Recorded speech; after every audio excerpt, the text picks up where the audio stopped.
Okay, we are live. I can't believe I made it. Just a little bit late, a little bit an hour late, but your people are cool. And I can see already we have some people in chat. Oh, okay. So, the schedule for today, just like it was the previous time. We're gonna talk and talk and talk in the chat. Okay, this is our goal. We're gonna have a discussion. We're gonna talk about the latest episode of Severance, which was an absolute blast. It was absolutely amazing. Like, not, I don't know, 10 out of 10, 11 out of 10. And as usual, we're gonna watch different takes from different creators because we're looking for different ideas. We want to enrich our own knowledge about Severance. And I just think this is like a fun party for people who are crazy for Severance. This is like the most simple elevator pitch that I can think of when I'm talking about my live streams here. If you're not crazy about Severance, most likely this live stream is not for you. Like, you're probably not gonna enjoy it too much. Okay, because this is gonna be like, this is the crazy zone. This is Area 51. This is the people who are willing to discuss every little detail, every crazy theory. There is no theory that is crazy enough. I mean, like, except aliens, of course. Aliens is always crazy. But yeah, let me just go through the chat. I'm a bit late today, like an hour late. I have my reasons, and I'm sorry. Anyway, I apologize for that, and let's make the most of it. Okay, I'm a bit on adrenaline right now because I was rushing up. So probably we're gonna have like still we're gonna have a long stream. It's late in my place. It's 11 p.m. Okay, but I know that most of the people that watch me right now, some of you are like, this is the middle of the day, some of you this is the morning. So nobody's in a rush. Anyone who is like here, we're gonna have some fun. So let me have just a small sip of water. It took me just, I don't know, like 15 minutes just to find the parking at that time. Okay, so hello everybody in the chat. Okay, great, hope everything okay. Yes, I love your channel and I love you, Taylor. It's later in Netherlands. Cass, sorry, you didn't catch it. Hi there from Azores. Oh my god, I've seen some travel YouTube videos about Azores, and I really want to visit because I've seen the nature and it's amazing in my opinion. I'm like, if I'm a traveler, I'm traveling usually for nature. Okay, like my girlfriend, she could take me to like to those places when there's like, the hotel with all inclusive and you can like drink and eat as much as you want and you rest for a couple of days and you see some sights and that's it and you rested.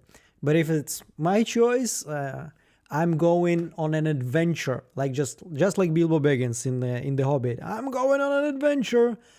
Like, if I'm going somewhere, it's gonna be a couple of countries, or if it's one country, I'm gonna visit like many cities, many different locations, and Azores is definitely in the short list for the next destination.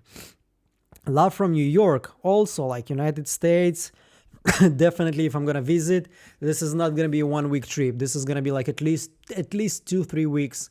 So I will see different states, different nature, different people. Severance is amazing. Hi from Italy. Buongiorno. I love Italy. I've been to Italy twice. Hello everybody. 4 p.m. Hello. 8 p.m. in Portuguese islands. Oh, this is so cool to see so many different countries, so many different cultures here. Okay, fellow Dutchie, shout out, just made my day. Left all the from videos. Thank you for the great content. 10 p.m. Poland. So with Poland, we're a bit almost the same. 3 p.m. Mexico. Okay, so meanwhile, while the chat is starting to chat with each other, we're gonna try to watch different creators today. Maybe we're gonna watch some of the, smaller creators. Why I'm using here air quotation marks, because I'm one of those smaller creators. It's not like I'm this, like big YouTuber with 100,000 subscribers, 500,000 subscribers, and I'm doing charity, like I'm helping somebody here. Obviously not. I'm a small YouTuber myself. And when I'm saying smaller, I mean like if we were watching somebody like, I don't know, Brain Pilot, Think Story, Screen Crush, they have enough audience without me. But if we're watching somebody who is like my size, there is a good chance that those are like, if I have 10,000 followers and somebody else have 10,000 followers, there's a good chance that this is not the same 10,000 followers. Maybe like only 1,000 or 2,000 or 3,000 the same.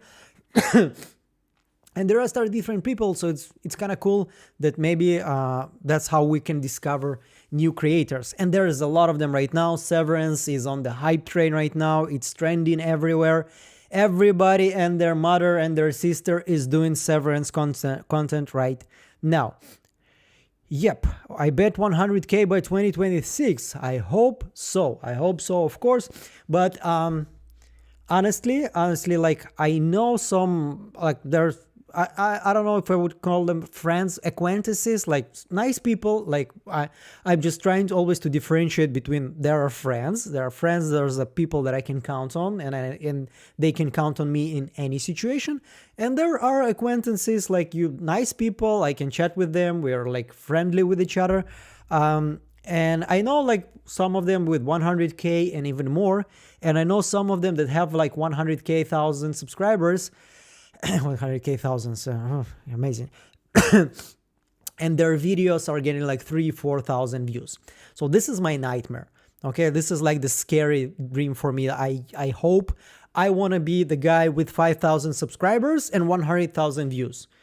I'm so afraid to be one of those like reach 100,000 subscribers, but my views are shit, completely like total loss.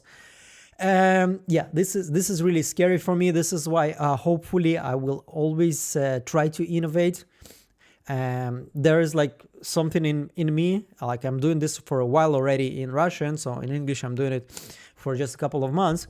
But I noticed something in myself, like I'm doing like just one type of videos, like my editing style already. You know how I do this, like, and and at some point I can get to this moment, like I cannot do this anymore. Like I need to learn something new. I need to learn a couple of new tricks. I need to download some maybe new visual effects. I need to change something. I need to add something because otherwise I'm gonna start feeling like I'm doing like from 9 to 5 job, which I don't have anything against. Like everybody can enjoy whatever they want. Sorry. But it's not for me. Like since I'm 22, like I'm working since I'm 13, but I'm working professionally, like full-time jobs, not like, like you're working as a kid and you're doing some money there and some money there. I'm working since I'm 22. After I finished the army, I started to work like I had a vacation. I never used any vacation days while I was in the army, and I used them all in the end of my service. So I got out from the army a month and a half before I should have gone out already. I should have gone out like in March 4th or March 3rd or something like this. And I finished army in February, and I still had to come back to my old base on March 3rd to sign all the papers. That's it. You're free. When I came on March 3rd, I was working already. And from 22 to 37, and I even had my own business, which was pretty successful at some point. There was not even one place that I worked more than 2.5 years. I get bored very, very fast. And for some weird reason, I'm doing YouTube for 5 years. I just started to making small money like a couple of months ago. And this like small money, it's not small to compare to what I was doing. I was doing like $100 a month on my Russian channel. That was small. That was, I don't even want to call it like this is peanuts. And then I started to do something that kind of gave me hope that maybe if I'm gonna be able to grow, this can become like full-time job. And and then something that I'm doing for 5 years for free, basically, for just my own soul, can basically, it can kill two birds with one stone. It can be like a source of income, and it can be something that I love to do. Like, this is the only thing I'm doing more than 2 years in my life. Everything else, I'm hyped up in the beginning, and then like a year after, I cannot see this work anymore. Yeah, sorry, like the story of my life, I don't know why I'm going there, but this is the whole point of live streams. There is no like schedule, there is no editing, there is no big plan. So before I start to go through my old biography here, and this is not what you came for, let's watch the first one. Let's watch Brain Pilot. I don't think we have seen Brain Pilot the previous time, so let's check them out. I think this is a big channel. Episode 4 of Season 2. Okay, this is 281,000 subscribers. This is a big channel. So let's see what is going on here. Episode 4 of Season 2 of Severance has recently been released, and this one actually came in as the second highest rated episode ever of the show, clocking a massive 9.2 on IMDb. Yeah. Woe's Hollow was an episode that was truly immersive, Deservedly and so. allowed us to get closer to the characters, the confused state that they were in, whilst also witnessing story-changing revelations that were supported by a score that mirrored the emotions and feelings that were present in the environment. There was just so much about it that was memorable and made it an absolute pleasure to watch. So with that, I feel like I couldn't not share exactly why I feel this episode is perfect. Just to let you know, this video will contain spoilers. John Turturro's performance as Irving Is One of perfect. the things that stands out most in this episode is the convincing performance that John Turturro gave as Irving. Irving has long been one of my favourite characters in the show, and he was in fact my favourite in Season 1. The soft, gentle tone that Irving has is almost fatherly and grandfatherly, and there's always been a softness that draws you in and provides that sense of comfort. During this episode, we got that familiar softness, but it was blended with a sharp edge as we saw the I think it's a real acting in voice. ways It that doesn't I didn't sound feel like we'd AI. really ever see. This was more so towards the end with what he was doing to Helena. This was Irving's episode, as was shown to us, with the way that it started with him opening his eyes and it concluding with him shutting them and entering the eternal dark. A touch that I thought was just incredible from a creative point of view and beautiful in the emotional sense. Irving's sense of mourning has been at the heart of the character throughout this season, and I feel I've genuinely felt the pain that he's been in. This is all down to John's performance. Sometimes he doesn't even need to say a word, it's just done with his facial expressions, the silence and his eyes. It's cliche, but as Shakespeare said, eyes are the window to the soul, and with the grief and mourning process that Irving's been going through, it's something that enables his feelings to be translated across in the most effortless of ways. That's why I feel like the episode concluding with him closing his eyes was a moment that carried so much weight to it, because his eyes have given so much away about him over the course of the 5 episodes, and with them closing, they were shut forever. The only time there was a I think I just want to add something. Like, first of all, John Turturro is the highest caliber of acting that it's even possible. I mean, I cannot imagine higher than that, okay? Because I've seen him in comedies and he's killing it in comedies. I've seen him in serious movies and he's killing it there.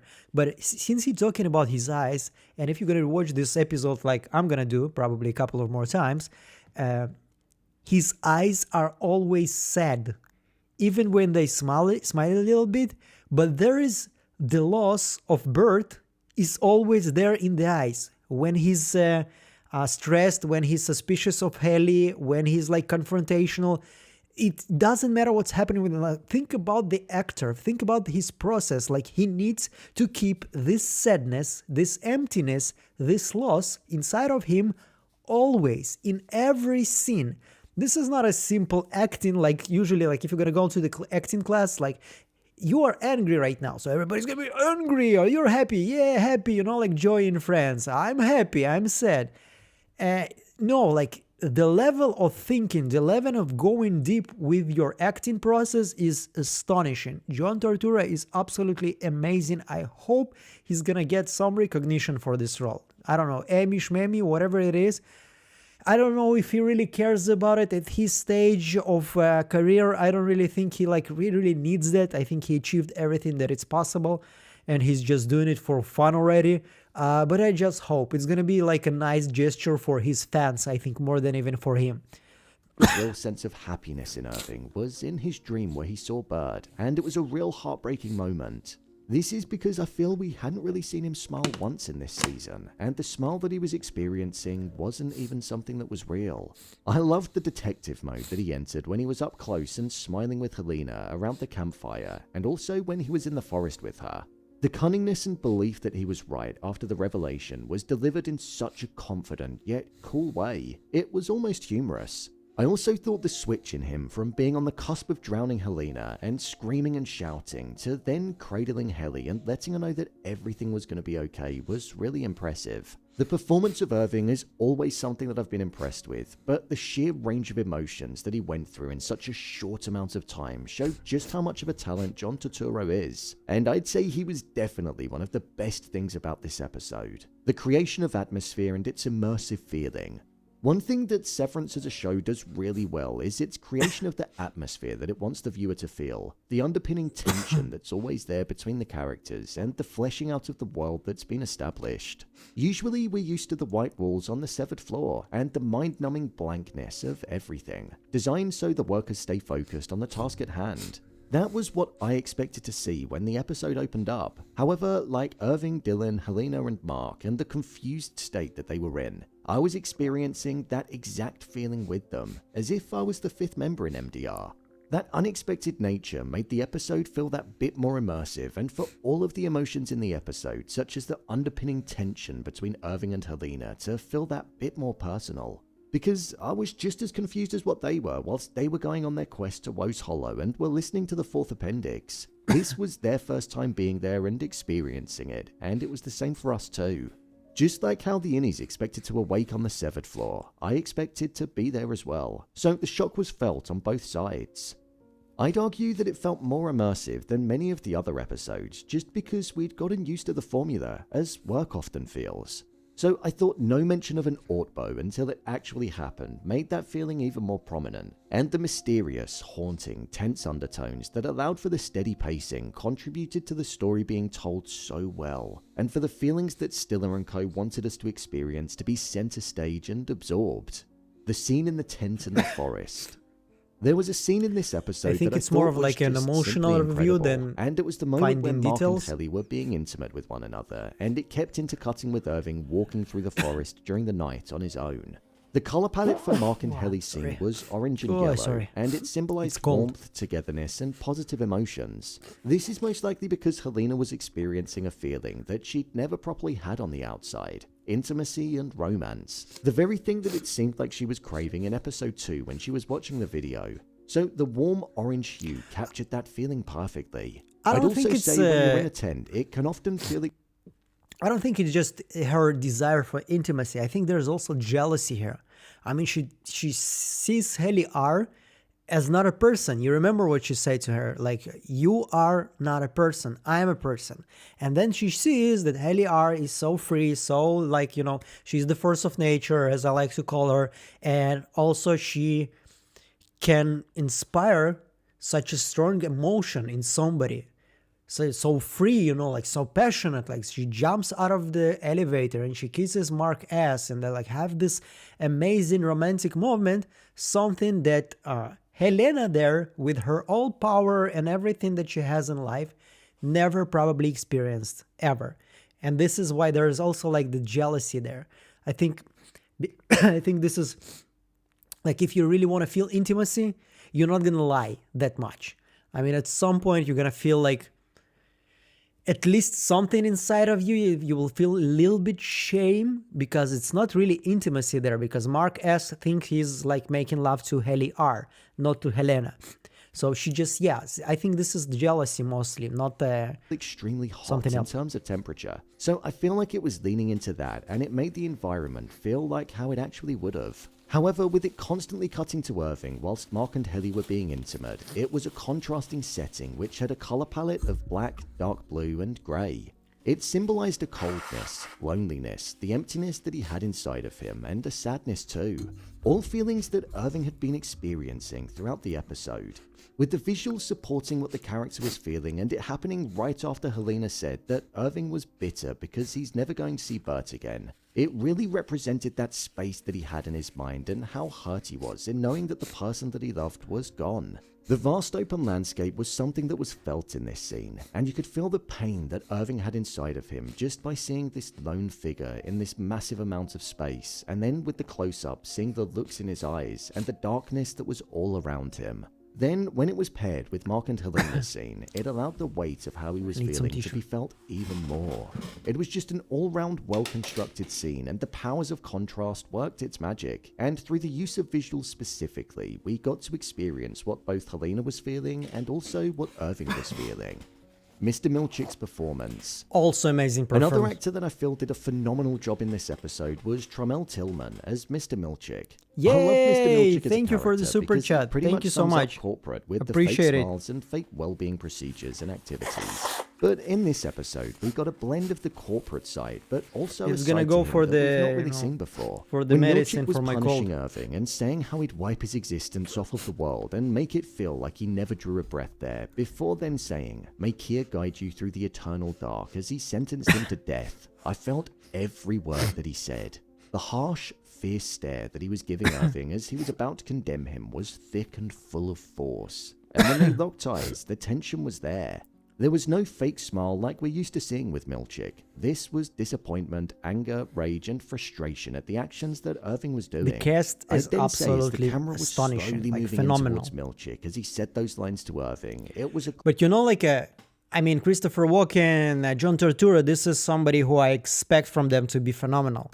The actor who plays Mr. Milchick, this is a discovery for me. I don't remember him from any other TV shows. Maybe I have seen him, but he wasn't that memorable for me. But in this TV show, wow. I mean, every time Mr. Milchick with his dead eyes and his like creepy smile, yeah, like one of the best great performances. technique that made it feel like we were building towards a crescendo with the scene from a visual sense. His words Hey, painted Christian. a haunting backdrop to the inevitability that we kind of knew was on the horizon. This was an episode that at the time I did thoroughly enjoy, but it's over the course of the weekend where it's been sitting in my mind and just simmering away, where the found appreciation for it has grown and developed. I genuinely think it was because it was a setting and a backdrop that I didn't expect in the slightest when I put the episode on. Just like the characters when they arrived there, but with How awesome this animation that they make when they're like switching off their innies. I mean, like this that is I this didn't one expect in the slightest when I put the episode on.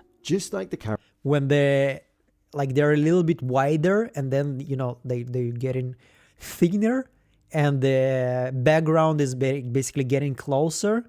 It's just I don't think it's that difficult to make, but it looks amazing.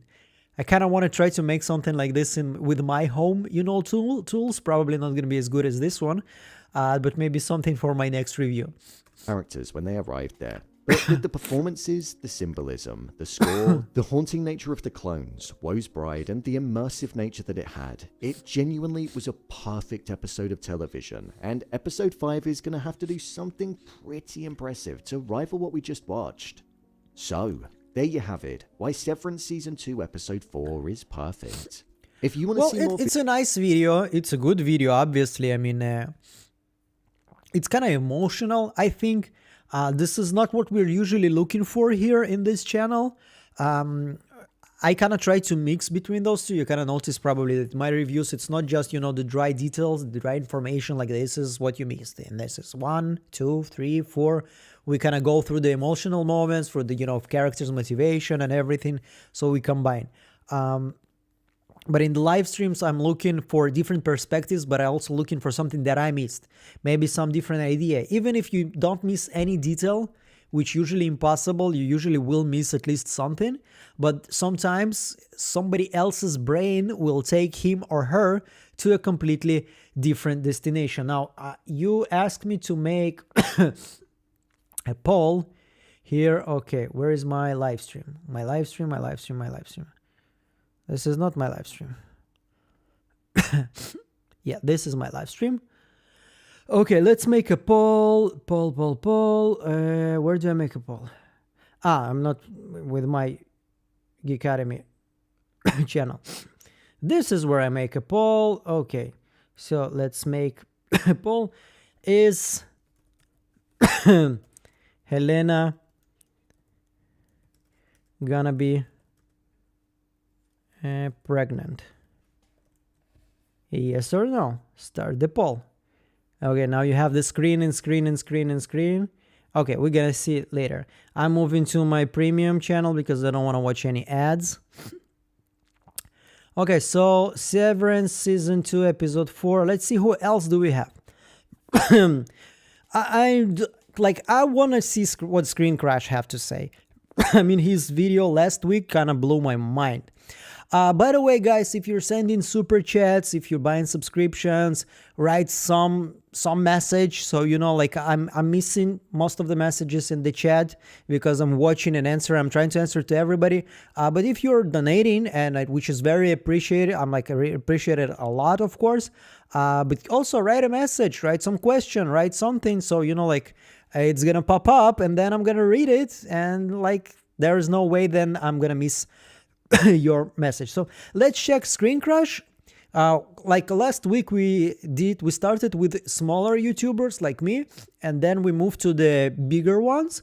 And this time let's do the opposite. Let's start with the big ones, and then we're gonna move to the smaller channels. So let's check Screen Crash because last week he completely blew my mind. On television right now, and Marshmallows are for team players, Dylan. Well, let's put hey, welcome back to Screen Crush. I'm Colton Ogburn, and these are all the Easter eggs, references, and little things you might have missed in Severance Season 2, Episode 4, Woe's Hollow. We finally have confirmation that Helly hasn't been Helly at all, but instead Helena Egan undercover as... So a little later, I want to break down all of the clues that it was Helena all along. But first, there is so much else that happened in this episode that we need to talk about. What the hell are these things? Seriously, I'm channeling my inner Dylan here. What the is that? Here's a hint for you. We've already seen one of these twin monstrosities earlier this season. I'm not sure that this is the same one. I mean, it could be. By the way, nice observation, but I'm definitely not sure that this is the same monstrosity as he says. And Season 1 already showed us exactly how these things were made. And of course, we need to break down what Irving saw on this screen in his vision quest through Woe's Hollow. It is wild. And guys, I love this cast. I mean, seriously, best ensemble cast on television right now. And I've often struggled when asked who my favorite character is. But after this episode, I think I finally know who my fave is. And Irving. Yes. And that's Irving B. So we open in this snowy mountain setting, which I actually think isn't all that far from the Lumen office. I think this is all happening in the snowy mountains and woods that we've seen surrounding Lumen. So Milchek mentions the fourth appendix. Kier dictated a fourth appendix in his final hours of life. Now the first three appendices, whatever, they are what we and the Severed Game know as the Compliance Handbook. These books are the word of Kier, and of course they are very Bible-esque. They dictate how one is to behave as a member of the Lumen family. And I shall whisper to ye, dutiful through the ages. In your noblest thoughts and epiphany shall be my voice. Now Milchek says that this fourth appendix was a last-minute writing in Kier's dying hours, and that it has been forbidden on the Severed floor. Now, after hearing that, my immediate thought was that this whole fourth appendix thing was just, a recently thought-up new series of manipulations, an update to the handbook to further lie to and control the Severed employees in this new era following the NDR uprising. Now, while I do think there is totally some eerie and evil shit going on in the depths of Lumen, and I think that things like the 9 core principles are connected to the 9 circles of hell, I do simultaneously, however, think a lot of this appendix shit, I think this lore of Kier, it's all made-up nonsense crafted to control their underlings. Yes, some employees like Cobell, actually buy into the cult, but I think there are others who are fully aware that it's BS and they're just using it to control people. Now, Milchek says that in the cave where they will find the fourth appendix, they will be standing in the same place where Kier tamed the 4 tempers for the first time. Remember, the 4 tempers are Woe, Frolic, Dread, and Malice. We see these listed on the bottom of the NDR screens, and we've seen them depicted in this painting as well at Dylan's Waffle Party in Season 1. Taming the 4 tempers essentially symbolizes taming those 4 tempers within oneself, making the Severed employee more obedient and content in their slave labor, fooling them into thinking that they are serving some greater purpose. Now, here shortly, I want to talk about Dieter Egan, Kier's twin. But what I think is important, because we remember from Kier and his words, I went into the cave of my own mind and then I tamed thy tempers or some shit like this. This is a cave of his own mind. Do you think it's even possible that maybe, this Lumen Corporation created some kind of a simulation of Kier Egan's brain? This is maybe he's not alive. Maybe he's not being kept alive in some cryogenic chamber or some shit like this. Maybe they be trying to rebuild his personality as an AI, as a computer, and then they're looking for a way to put his personality built in a computer style with a program code to somebody else, to a real life person. And this is why we see a small child with Kier Egan's face in the intro. Just a thought to throw there. And the significance of twins in this greater mission of Lumen. But first, I really need to talk about these things. They are so damn creepy and just unsettling. They feel Unnatural. I'm so sorry for the noises, these guys. things make my chest a little tight every time they popped up in this episode. The Marquand is all chipper like he is in season 1 before he became a rebel. Dylan is like super angry, echoing his violent outburst in season 1. Irving is, well, Irving, a mild-mannered non-boat rocker, which is how he was in season 1, not so much anymore. We especially see that in this episode. And Helly, Jesus Christ, Helly, that one is terrifying. The way her head is like moving around and the way she has her arms, it's like she's analyzing and trying to learn how to appear more human. It's anxiety-inducing, man. And when I get anxious, I tend to have these really bad facial tics where I'll like clench my jaw or bite the inside of my mouth. And these type of bad oral fixation habits, they are really self-destructive. And I'm sure you have your own bad habits that you use to cope with your own stresses and anxieties. Now, me personally, my major New Year's resolution was to get control of my anxiety and in the bad oral fixation habits that I have. So I'm glad that I have Fume, the sponsor of this video. Fume is an award-winning flavored air device that draws flavor to your mouth, not your lungs. It's a great way to satisfy your oral fixation with non-toxic flavors, and it's safe to use anywhere. Real I want to show you Rebel guys there is Eric, no vapor here. $2. It does not need batteries. Teflon and TV you don't have best to review change I've it. seen It so just has far. these We're gonna little check flavor pods Teflon tucked inside after here. this And there's video. some delicious flavors like I don't know what persimmon, is orange this vanilla, shit, and by with the way. flavored Like air, I you know, can like you satisfy that bad oral fixation advertise habit and you're passive supposed to diffusion advertise system good that things. uses no electronics, no vapor Guys and or girls, combustion. if you are Also, have it if just you looks have cool. I love how anxiety, it's if you weighted, have and it's also a depression, great fidget tool that makes an incredibly satisfying fill sound. your day with And shit Fume is to also do. a huge money saver at a third the gonna cost help of your you. other bad habit. It's I completely promise safe, you it's and they gonna help continuously you. invest in I third-party don't know if studies it's to gonna ensure cure the you safety of their products, entirely, and but it it's is backed by definitely doctors gonna here help in the you. US. Now, Fume has Just already do helped over things. 300,000 Just people find, build you know, better habits. So hobbies, try Fume today, job, and if you order the work, Journey Pack now go using my there. code ScreenCrush, you Put get a free yourself a Fume goal. topper and an awesome accessory to level up your Because experience. So what is being said, what is being tryfume.com/ScreenCrush or scan the anxious? QR code on You don't screen have to get enough your Journey Pack today. So, levels like I of was saying, we meet serotonin these of four dopamine creepy in as hell your body. copies of the MDR team, Success essentially brings confirming the dopamine. non-theorized Small cloning mission success that's been brings small happening at Lumen. dopamine, Now, but in you my know, notes when I was small watching this steps. episode, I actually wrote Anyway, down that let's they get looked back to this. extremely Anyway. uncanny, and I even wrote that they looked 3D printed. And then I remembered, holy shit, Optics and Design had a lab full of 3D printers, Stratus F370 3D printers to be exact. I think these unholy creations were totally printed up on the severed floor in Optics and Design, and we actually That's really interesting, by the way, because we thought about it. They're recycling humanity. They're recycling civilization. Like we already discussed this topic many times, and I think it kind of works. This is maybe why they were printing everything there, because they want to build like maybe new place with new people, and those creepy robots that we have seen in the previous episodes, in episode 4, they can be the recipients of, you know, the new programmed people that MDR is basically refining. This is possible. This is why I like this channel. This is exactly what I'm saying when I'm talking about like he didn't notice different details that we didn't notice in my review, but his train of thought took him to different places, and this is why I love so much this community. Like every time somebody tells me like, what are your competitors in YouTube doing? I don't have competitors. I have colleagues. We are working with each other. Like I don't work with those big guys. They don't have no idea that I even exist. But like if you're looking at other YouTubers as somebody who is your rival, I think it's not a good place to be. This is why like I look at everybody who does this. I'm trying to think what else can I learn, because I don't want to be like this guy that thinks that he knows everything and he's the smartest one. And I think it's super awesome that Severance is popular and we can like see so many different takes and different ideas and different train of thoughts. saw one creeping around the severed floor halls in the season premiere. Huge shout out to our post-production manager Harriet for calling that early on, that this guy behind Mark was Mark. Oh, hi, Mark. So I think I know exactly what these things are, and the mission of Lumen is becoming more and more clear. One, they're mastering an understanding of consciousness and how to access consciousness as a tangible thing. And then they want to learn how to take that consciousness and merge it with a new body, essentially achieving immortality. MDR is doing work based on emotion. We're seeing them group the numbers 1 through 9, like the 9 principles, into the buckets that are labeled with the 4 tempers. This work, I think, is each individual worker essentially creating readable computer code of their mind, or their soul, if you will. This would make it to where theoretically one's consciousness could be uploaded to a machine. I have a theory that those numbers are neurons, because like when they use the word cluster, like I think I told you this in the review. I don't remember if I was talking about this or not, but like I was just learning about brainwaves, and one of the YouTubers that is explaining this, some kind of a scientific channel, she's like, yeah, the cluster of neurons is called nucleus. And I'm like, then I'm starting to read about nucleus, and they are responsible for some emotions, not all of them, but for some of them. And you're like, okay, this is starting to connect something, even if it's not the case, it's already interesting.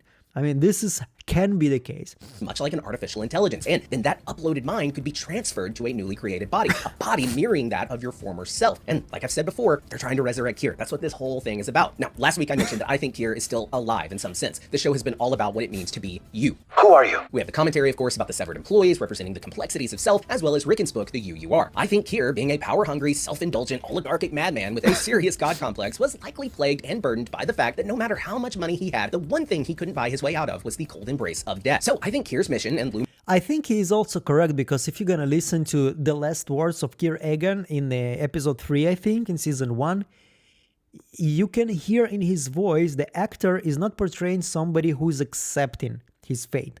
It's not somebody who lived a great life and then that's it. I know I can go peacefully right now. You can hear some, I don't know even how to call it, some anger, maybe a bit misery there. So yeah, I think this is exactly what is happening there. I think there is something with immortality here. Lumens overall has become the mastering of immortality and finally making eternal life possible. We've talked before about how Kier is essentially representative of God, but also a charlatan who's created this fictional thing that he expects people to follow and believe, and it leads to people praising him and thinking he's the answer to everything and serving him. So anyway, he views himself as God, and his cult-like followers do as well. And I mean, this painting alone where Kier tames the four tempers, it depicts Kier as a spiteful deity. Everyone at Lumen is called a child of Kier. The dogmatic writings in If you remember when they played the bingo, one of the boxes that you can scratch was an Egan is depicted with a halo. So it's no matter where you're gonna go, there's gonna be an Egan with the halo. It's even like an inside joke already, as much as they portrayed him this divine figure.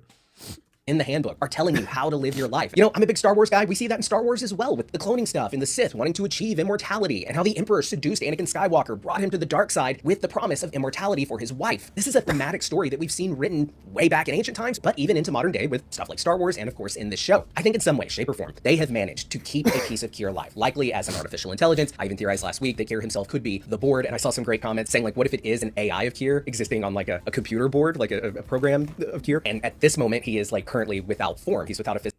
Yeah, and maybe this is why we heard this, this almost dead yes in episode 7 or 8, I don't remember, when Selvig was yelling at the board, is the board even there? And then it was yes. Maybe it's, almost dead Kier there. Physical body, but that's what they're working on. They're trying to figure out how to tangibilize that consciousness and transfer it into these bodies that they're trying to learn how to build that are synthetic and immortal. Now, the Severance procedure is likely a research-based operation trying to master consciousness transfer, as well as 3D printed artificial synthetic bodies that are superior to human biology. Again, not to keep talking about Star Wars, but Palpatine and the Sith, they wanted to master essence transfer so they could stay alive. Now, part of me is worried that Miss Casey, or Gemma, Mark's wife, is one of these things, one of these 3D printed people, and that her true self really did burn in that car accident. I mean, we've seen Miss Casey act super weird and do the head tilting thing, and she's super socially awkward. I think that she could be a more advanced, more established, more evolved version of these 3D printed things. Now, throughout watching this episode, I took vigorous notes during the 2 reading scenes from the 4th appendix and the journey of Kier and Dieter. I was going to do this really big breakdown of what the story means and what it symbolizes, and I still am. I mean, it is a Colton video, but I have to say that Helena, I should say, pretty much summed up the deeper meaning perfectly. He melted, right? He turned into the Force because he masturbated. We seriously need to get her on the payroll. You guys are getting paid? So yeah, basically this story was about punishment for self-indulgence. Dieter pleasured himself and was taken by nature for his sin. This mirrors stories in the Bible, like Adam and Eve's betrayal of God by eating from the tree of knowledge and then becoming ashamed of being naked, which is all of course an allegory for them having had sex and indulging in self-service and pleasure against the will of their God, and thus bringing sin into the world. These themes are found a lot in the Bible, with stories like Sodom and Gomorrah and various other religious texts throughout the past that demonize things like sex and masturbation. That's super common in a lot of the world's major and non-major religions. So it makes sense that Lumen would have this be a part of Kier's dogma, seeing as fraternization between severed employees is forbidden. And then, of course, in the same episode, we actually see Mark and Helena have sex for the first time. A little bit on that in a second. And now, another thing that Lumen essentially bans and Kier doesn't allow is lustful type emotions, like longing for something beyond that of doing the work of Kier. Now, this also ties into the understanding of what it means to tame the temper of woe. These teachings of Kier, specifically taming the feeling of woe, are meant to rid you of despair, sorrow, and stress, also you may better serve Kier. And this lesson of taming an emotion like woe is by severing yourself from self-indulgences like lust and even love for anyone or anything beyond that of Kier. Kier tamed his own temper of woe by letting go of his love and his grief for his brother. The story of Dieter is all about Kier allowing his love for his brother to make him weak. He even says, "My love for my twin unbalanced my judgment." So Kier is saying that his attachments were weaknesses, and he must let go of his love for his brother and his grief for his brother following his death so that he, Kier, may thrive. And guys, I have to say, I think Kier totally... Once again, very nice catch. I didn't catch this one with the sentence like my love is basically made my judgment unbalanced. I still not sure though whether Dieter was actually a real person or it's, Kier using like a Greek mythology, tools here and tries to portray something that he killed inside of himself. He killed his brother in a Cain and Abel type fashion. There are many stories of rivaling brothers throughout history and in various different religions, but one that comes to mind is the story of Cain and Abel. A story not only found in the Bible, but also in the Quran and various other books. This story of these two brothers is essentially a commentary on the consequences. Oh my god, I'm so sorry. This is not a reaction to the video. This the last comment by Christian, unpronounceable. Dieter Musterbier. I don't know. I probably have like a 5-year-old brain, but this has made me laugh so much. A good one. A very, very good one. Of sin and mastering one's own emotions. In that story, Cain and Abel, the children of Adam and Eve, they're two brothers. Cain is a farmer, and he offered fruit to God as a sacrifice, while Abel, who is a shepherd, offered God the firstborn of his flock, which of course could tie into all the goat stuff that we saw going on in the previous episode. Now, we've talked before in our previous breakdowns of this season how the goats could be tied to sacrificial themes in this story of Kier and the greater mission of Lumen. So anyway, in the story of Cain and Abel, God prefers the sacrifice that Abel brought him. This then fills Cain with tempers of jealousy and rage, and it leads to him murdering his brother. So we hear this said about Dieter's death. It popped from the socket, driven by a sudden torrent of pus from his skull. Now, when I hear that his eye popped out and his head was bleeding, that makes me think that Kier probably hit him over the head with a rock. And all this talk about his hair turning to moss is simply describing Dieter's return it's to not Earth, because his he caught return a to cold. nature as he decomposes. I and hope. his dead self returning to nature echoes the theme of Dieter always being with Kier. He is a part of him now, even in death. Throughout the episode, we hear Helena, Irving, and Kier read aloud from the book, but we also hear Kier himself reading in what sounds like an old recording of the man, the myth, the legend, Kier. And hey, speaking of Kier, be sure to check out our Praise Kier shirt up on the merch store right now. So when we hear Irving ask if the story is true, it plays into the parallel of other cults like the cult of Kier throughout our own history, using stories that may or not be literally true as a form of allegory or metaphor to teach a lesson. Any outsider can understand the message, but a true follower of said cult would say things like, Every word is truth. so here we can see ice forming on the ends of these branches, and to me they look like the hands of a baby. A baby being born of nature would echo in a reverse fashion Dieter returning to Earth. By the way, I kind of looked at this, like the icy hands, and I thought maybe adding something like this to the review, but then I thought to myself, nah, this is maybe too much. On his death when he broke down and decomposed, and these ice baby hands forming off this branch could be like a rebirth type thing. And of course, we've seen Kier as a baby in the opening intro. There's some just weird shit going on here. So anyway, Heli mocks the writings of Kier, which is interesting considering that Heli isn't Heli, it's Helena. So I'm wondering if Helena like genuinely thinks this is all horseshit that's spoon-fed to the innies and that it's ridiculous, or if this is part of her attempt to make the group believe that she truly is Heli, especially with Irving being more and more suspicious of her up to this point. Now, I think it's the latter, because this is, like if you remember season 1, Haley always had that, condescending smile, like, what the hell is going on here? Like, what are you talking about? What is this Red Bull? She always like, she always made fun of the ridiculousness of this place. And this is probably why Helena was also like this. I think it's probably a little bit of both. Helena is trying to be that Trojan horse to win the war between Lubin and MDR on behalf of her father, but I also wouldn't be surprised if she does find some of this stuff a little silly and she may be a little tired of existing under her father's thumb. And it's sped up because we want to be able to watch as many videos as possible today. When she hooks up with Mark. So we discussed in previous breakdowns how Helena is jealous of her innie. She wants that love that Heli has found down on the severed floor. She is angered that her innie has found something that she hasn't. And she too seems to have developed her own infatuation with Mark. But guys, this is just gross. I'd argue that Helena is, she's sexually assaulting Mark here. She's pretending to be someone else in order to have sex with him. And that's f***ed up. And it's such a violation of Mark. I made this same argument in The Boys season 4 when, spoiler alert, by the way, for that season, when we saw a shapeshifter pretend to be Starlight and have sex with Huey. That was some messed up shit that I felt that they kind of just glossed over. So I hope that this show actually takes the time to acknowledge how Mark must feel after realizing he was taken advantage of, and how this special moment was actually Mark's first time. It was all a lie. Helena robbed that experience from Mark and from Heli, and it really pisses me off. It makes me hate her even more. But, at the same time, you also kind of feel bad for her a little bit. Here she says, like who I was on the outside. now this could be yet another attempt at making sure Mark thinks that she really is Heli, but I think that there's some truth here. I think Helena doesn't like who she is on the outside, and I think she's jealous of the independent, rebellious spirit that her innie has. She's jealous of her. Remember her recording this video, in the episode 2? I haven't seen a more miserable person in my life. She was like, she was like in a cage when they were filming this video, when she was supposed to say that she was drunk and she took some medicine, and this is why she was like spewing some bullshit in this party, whatever. She was like completely miserable, caged. I don't think there is anything she likes about her existence. I think she grew up with a father who demanded excellence, and the only time he showed her some appreciation when she was better than anybody else and nothing less than that. And this is why she longs for attention. She really needs some kind of affection, and she sees like how easy, in quotation marks once again, Haley R is getting this, and this is why she's so fascinated with her. Amy finding love and bucking a system that Helena may have wanted to buck her entire life, but never knew it was an option. Okay, so anyway, Mark and Helena, they're doing the deed, and then we see for the first time in this episode, Mark S experiencing reintegration. In the previous episode, we saw Mark undergo the procedure, so when this episode started and there was no reference to the procedure, I was a little confused. But we have to remember that unsevering is a process. In season 1, we saw Petey's unsevering transition take quite some time, and it's not an instantaneous thing. Hey, was that Sudoku? It's nothing. So while they're having sex, Mark sees Helena glitch in his own mind, and he sees Miss Casey. This is showing us Mark's innie and outtie's memories beginning to combine. His innie is having sex, triggering memories of his outie having sex with his wife, Miss Casey, or Gemma. There's also the fact that Mark S loves Helly, and Mark Scout loves Gemma. So those emotions of love are being entangled as he begins to unsever. Now, this glitching between Helly and Miss Casey also echoes this shot from the new series intro, where we see the same thing happen with Helly and Miss Casey in the elevator through the eyes of Mark. So back with Irving, as he ventures through the woods on his own journey of sorts, echoing that of Kier's journey, we see him have a vision of Bert for which Irving is feeling woe in his mourning of his dead lover. That fact is then driven home when we see the Gaunt Bride. So on this screen, we can see the numbers 1, 4, 5, and 7. Now, if we assume that the numbers 1 through 9 that we normally see on their screens are representative of Lumen's 9 core principles, then 1, 4, 5, and 7 would represent vision, humility, nimbleness, and wiles. Each of those numbers would connect to what is happening in this episode. Irving's vision quest would represent vision and his ability to see Helena for the imposter she is. Dylan expresses humility in his cry out to Irving. I'm sorry! I should have listened! Irving also expresses a sense of humility when he graciously accepts his path to eternal darkness following the unmasking of Helena. Irving also expressed nimbleness in his swift maneuvers to reveal Helena's true self to the team, and of course, wiles would be representative of Helena's manipulations and deceptions pretending to be Helly. Now, when we see the screen full of letters specifically, I think it's a beautiful explanation, like with the numbers, but I also think like it's a bit of a stretch. It's not even a bit of a stretch, it's too much of a stretch.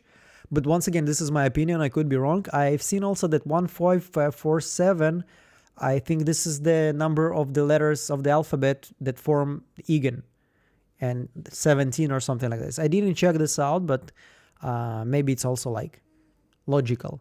the letters E, A, G, O, and N. What does that spell? Egan. Can you spell that for me? We then see the numbers form the shape of a face and a blinking eyeball, reminiscent of this scene in the first episode from this season when Mark's screen of numbers transforms into Miss Casey. Now, with these letters spelling out Egan, I think it's clear that this was meant to be the moment that not only led Irving to the confirmation that Helly was her outie, Helena, but that her outie was an Egan. She's not Helly! She's an Egan! Milchick says, Remove the Glasgow block now. now, we actually saw the Glasgow block listed here in season 1 next to the overtime contingency and various other severed settings. Irving says, Hang in there! which is an expression he likely picked up from this new office poster featuring Dylan holding the two switches to keep the overtime contingency active. And that poster was inspired by this cat poster you can find in office buildings around the country. So I've been saying since episode 1 that this wasn't Helly, but it was Helena pretending to be her innie so that Love she the could Key get and Peele intel on the reference. rebellious MDR. And a lot of you guys said I was crazy thinking this, so to all of you, I say, seriously though, I have felt it was pretty obvious it was Helena this whole time. Let me explain. From the moment that she stepped out of the elevator onto the severed floor, the first time this season, she just seemed like she was putting on a show. I always kind of thought that it's obvious, but a part of me just really hope that this is Helly R, because I love Helly R. I have a crush on Helly R. Helly R is amazing, and Helena is kind of a doll. So I was hoping that it's gonna be Helly R and it's gonna be, all of the theories are gonna be wrong. But when you look at the facts and you look at the clues, it's like almost undoubtedly from episode 2, I think, that this is definitely Helena. There's this moment in the break room where she says, He said there were no microphones in here. Yeah, he says a lot of shit, so just fucking whisper it. Helly has never, will never, would never believe a word that came out of Milchick's mouth. We also have her lying about what she saw on the outside. And I get the argument that people were saying that she was, ashamed of and scared of how her friends might react learning that she's an Egan, and maybe she was scared that they would turn on her, but man, that just isn't Helly. She's super transparent, especially with her friends, and she had already but made it the clear that Night she had a Gardener disdain for still her was Annie back in stupid. season 1. And if you ever do anything to my fingers, know that I will keep you alive long enough to horribly regret that. So when she said that, that Hello, was when Miss I was really Moonlight. like, that is not Helly. There's also like several moments throughout the first 4 episodes where she just carries herself differently and she speaks differently. Even the weight of her eyes seems different. And all the credit in the world to Britt Lauer for perfecting this distinction between these two characters. The whole cast is great at that, but she takes it a step further and she is portraying one character trying to portray the other character. It's Severance Inception, and I loved it. So this episode was a great episode overall, but specifically for Irving, he killed it. And this episode really cemented him as my favorite character of the series. In this episode, Irving essentially followed in the footsteps of Kier in this story of Dieter. He tamed the temper of woe, but then like Dieter, instead of Kier, he drifted into the great unknown when Milchek terminated him. May Kier's mercy follow you into the eternal dark. So guys, let me know. Do you think Irving B is gone for good, or will he have a triumphant return and rejoin the team in their takedown of Lumen? Reminder that we have these great Severance-inspired shirts up on the merch store right now, screencrushmerch.com. I also want to hear your thoughts on how Helly will respond to Helena pretending to be her this whole time, and how Mark will react to having hooked up with the enemy within. Let me know your thoughts on all of that down in the comments below, or at me on Twitter or in our Discord. Like I said, you can... Great video as usual. Like the previous one was a bit more in my taste, but I'm like, this is a blast of a video. Absolutely amazing. Very interesting train of thoughts. And yeah, first of all, let's check our poll here. Yeah, wow, so a lot of people think she is pregnant. 73%. Okay, I'm not sure about it. But maybe once again we have seen we have seen the baby, the Egan baby there. Maybe it's related somehow. Anyway, let's end this poll. And the next one is gonna be, do you think that Dieter was real? Just Kier's Audi? Real person. Okay, and let's see, you were talking about Teflon TV. Let's check him out. I remember he was doing why this is not showing me his video. Teflon TV, okay. He was doing from videos, I remember. Severance, Kier and Lumen, Master Plan Exposed, episode 4. Okay, this is 10 minutes, this is cool. What? Okay, let's switch to 125.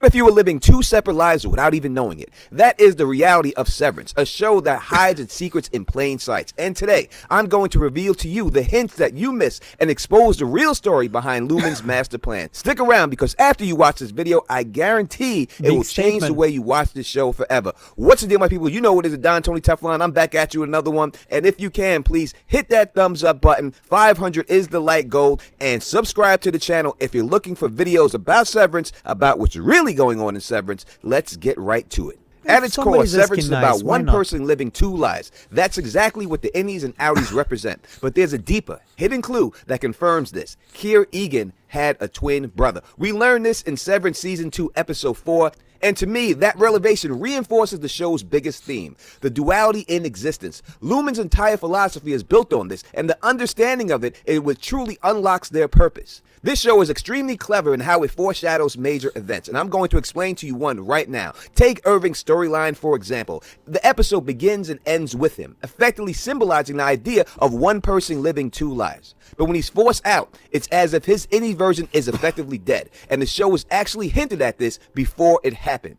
Now let's talk about one of the most subtle but revealing details in this episode, the meaning of carrying a torch. During the campfire scene, Mark is literally holding a torch while he's with Helly, but later we see Irving holding one alone. This isn't just a coincidence. Carrying a torch is a symbol of love or longing. Mark's torch by Helly suggests his attraction to her, while Irving's solo torch foreshadows his personal journey in isolation.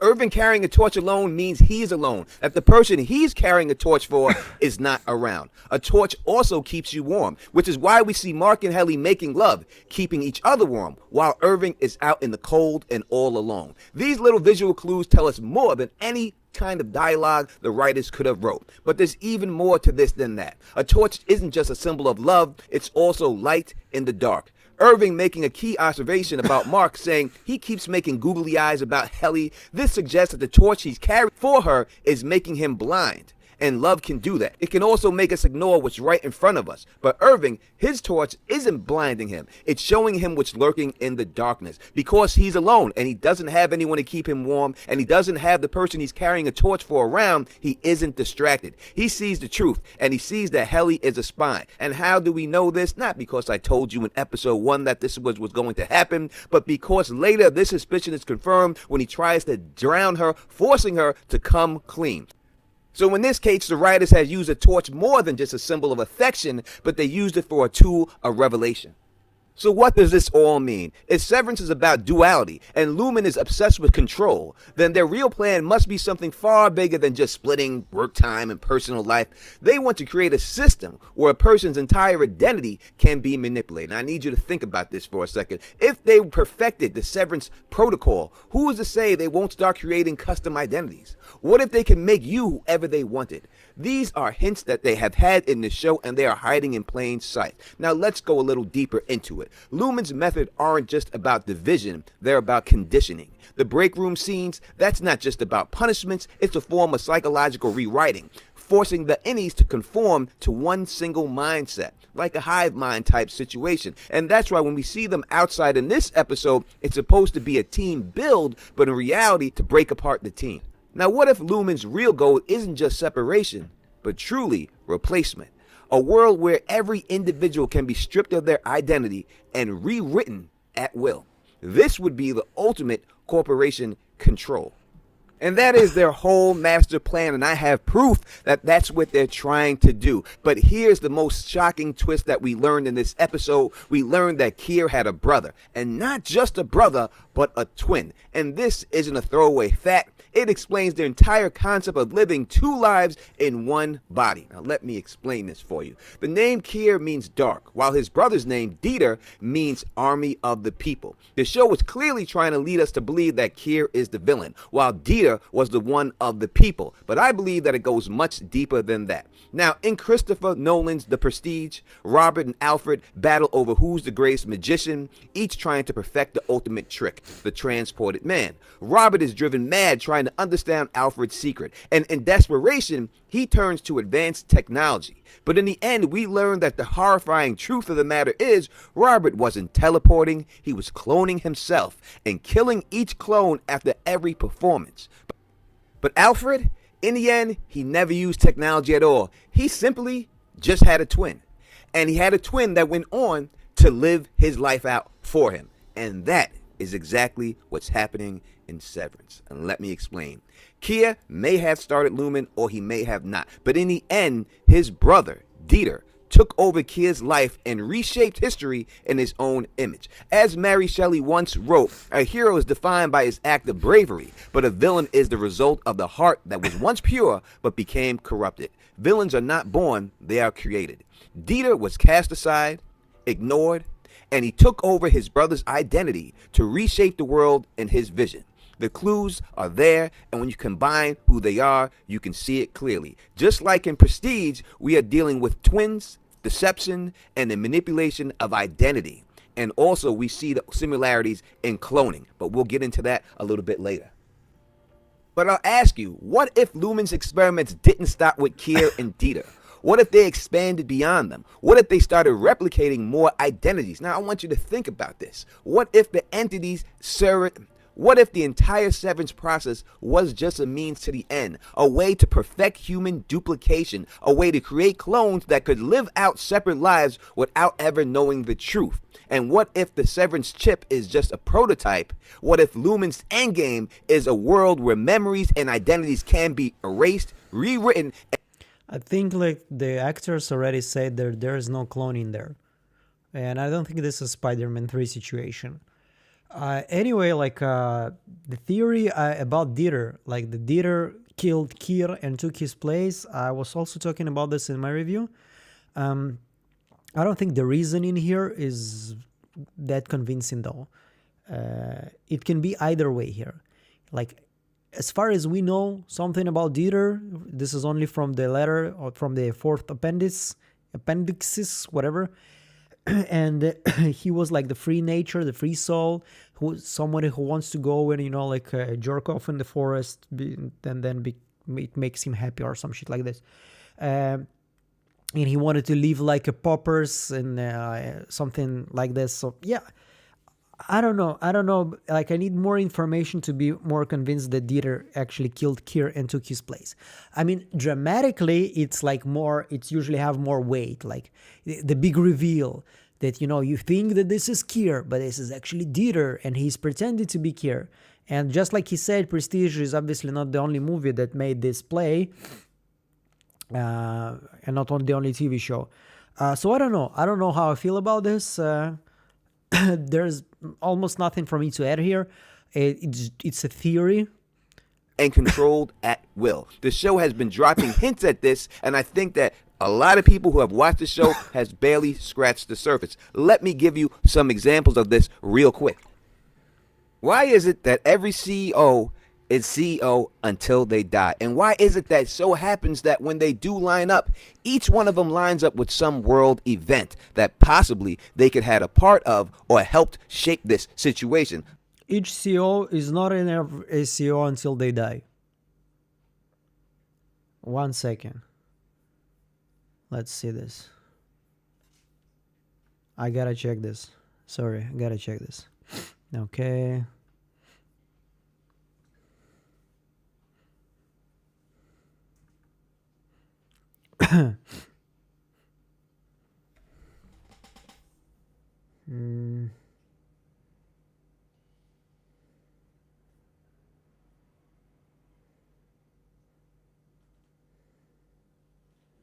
Where are all my screenshots? Yeah, this is Kira again, obviously. He was the CEO until he died. Myrtle was also a CEO. Now this is Kira again. What the hell? Like twice the same. Yeah, Philip was also until 1999.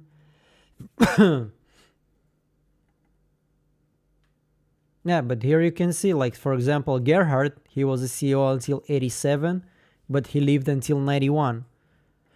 So let's check. Let's check the wiki. Wiki. Ambrose, he was a CEO for just 2 years. I don't think he died at 1941. Maybe he was killed by, what's her face? The Myrtle. Birth, death. Yeah, he was until his death, until 41. And let's check Myrtle. She died in 1960, and she was a CEO at 1959. Sorry, almost. Let's say Baird died 1976. 1976. It's very, very, like, almost all of them really were CEOs until they died. Except Gerhard here. 1987. Died 1991. So he had 4 years. This is the exception here. Or not. Maybe Leonora too. She's deceased. Death 2005. She was CEO until 2003, so 2 years. So it's almost true. Okay, so it's almost true. Yeah, there is something here, but there are like some exceptions here. Let's rewind a little bit. They could have a part of or helped shape this situation. Let me break a couple of down. Kier starts it once when the Civil War ends, and then dies when World War II starts. Then Ambrose becomes CEO, and he's CEO during Pearl Harbor. Myrtle leads through the end of World War II and the start of Vietnam, and that's when we see Bard finishes it out when Vietnam finishes out. Gerhardt is in charge until the stock market Black Monday, and Philip until Y2K. Each CEO takes over and dies after a world main event. That is not without coincidence, and that shows the control. And I'm going to get more into detail about that in another video. Trust me, But once again, the World War II starts in 1939, not in 1931. CEO and he's CEO during Pearl Harbor. Yeah. Myrtle leads through the end of the world that possibly they could had a part of or helped shape this situation. Let me break a couple of down. Keir starts it once when the Civil War ends and then dies when World War II starts. Then Ambrose becomes CEO and he's CEO during Pearl Harbor. Myrtle leads through the end of World War II and the start of Vietnam. And that's when we see Bard finishes it out when Vietnam finishes out. Gerhardt is in charge until the stock market Black Monday, and Philip until Y2K. Each CEO takes over and dies I don't know. It after feels like a lot of stretch to me. You can always find different events, something that is somehow related. And that shows the control. And I'm going to get more into detail about that in another video. Maybe there's Trust me, something. I have more proof for. Maybe I'm wrong here. Maybe he's onto something genius here, and he's gonna be correct, and it's gonna be one of the the best predictions ever. Like, I really hope he is, because I'm just cheering for him to be right in this situation, because if he's right, this is obviously like nobody else saw this awesome reveal. But at this point, I think it's too much. It's a stretch. I think it's not the case. Anyway, this is once again just my opinion. I don't think there's enough information. By the way, if there are a lot of theories, like if you 1939 to 1941, you can find a lot of different events. It doesn't matter, like 43, 44, 45, 46, 47, 48, you will be able to find some events that change the face of, the face of the earth somehow. Okay, so I don't know. Than you realize, but we're going to wrap this one up. I want to know in the comment section, what do you think about this theory? Tell me your theory in the comment section. Again, hit that thumbs up button. Let's try to get to 500. Okay, let's see Teflon. Okay, first of all, it's a good video. I think there's a lot of interesting thoughts here. He got to his 521 likes. By the way, he hit 100K. I don't know if it's recent or not. Nice video, nice. What I like about this video is it different. It's very not similar to everything else we are seeing today. Like we've seen Screen Crash, we've seen Brain Pilot. Almost all we're speaking almost about the same things, right? My videos, the same catches. Like we may be thinking in a different paths, but it's like 90% of it's the same details, the same ideas, the same theories. And here we're like completely different perspective, which I appreciate a lot here. So who are we watching next, boys and girls? Who is going to be the next one? Meanwhile, let's see what's going on with the viewer. Actually, I'm not surprised here. A lot of people think this is like just Keir's Audi, and 27% think this was a real person. I'm still focused on, the words of Keir Egan. I walked into the cave of my own mind. And then in this episode, Milkshake is basically saying, we're gonna go to the same cave where Keir Egan went to tame their tempers. So if the cave is in his mind, does it mean that they are in his mind? And this is the next question I want to do in this poll. Okay, start a poll. Is episode 4 Winter Matrix? And the answer is going to be no, it's a real place. They are there for real. Yes, it's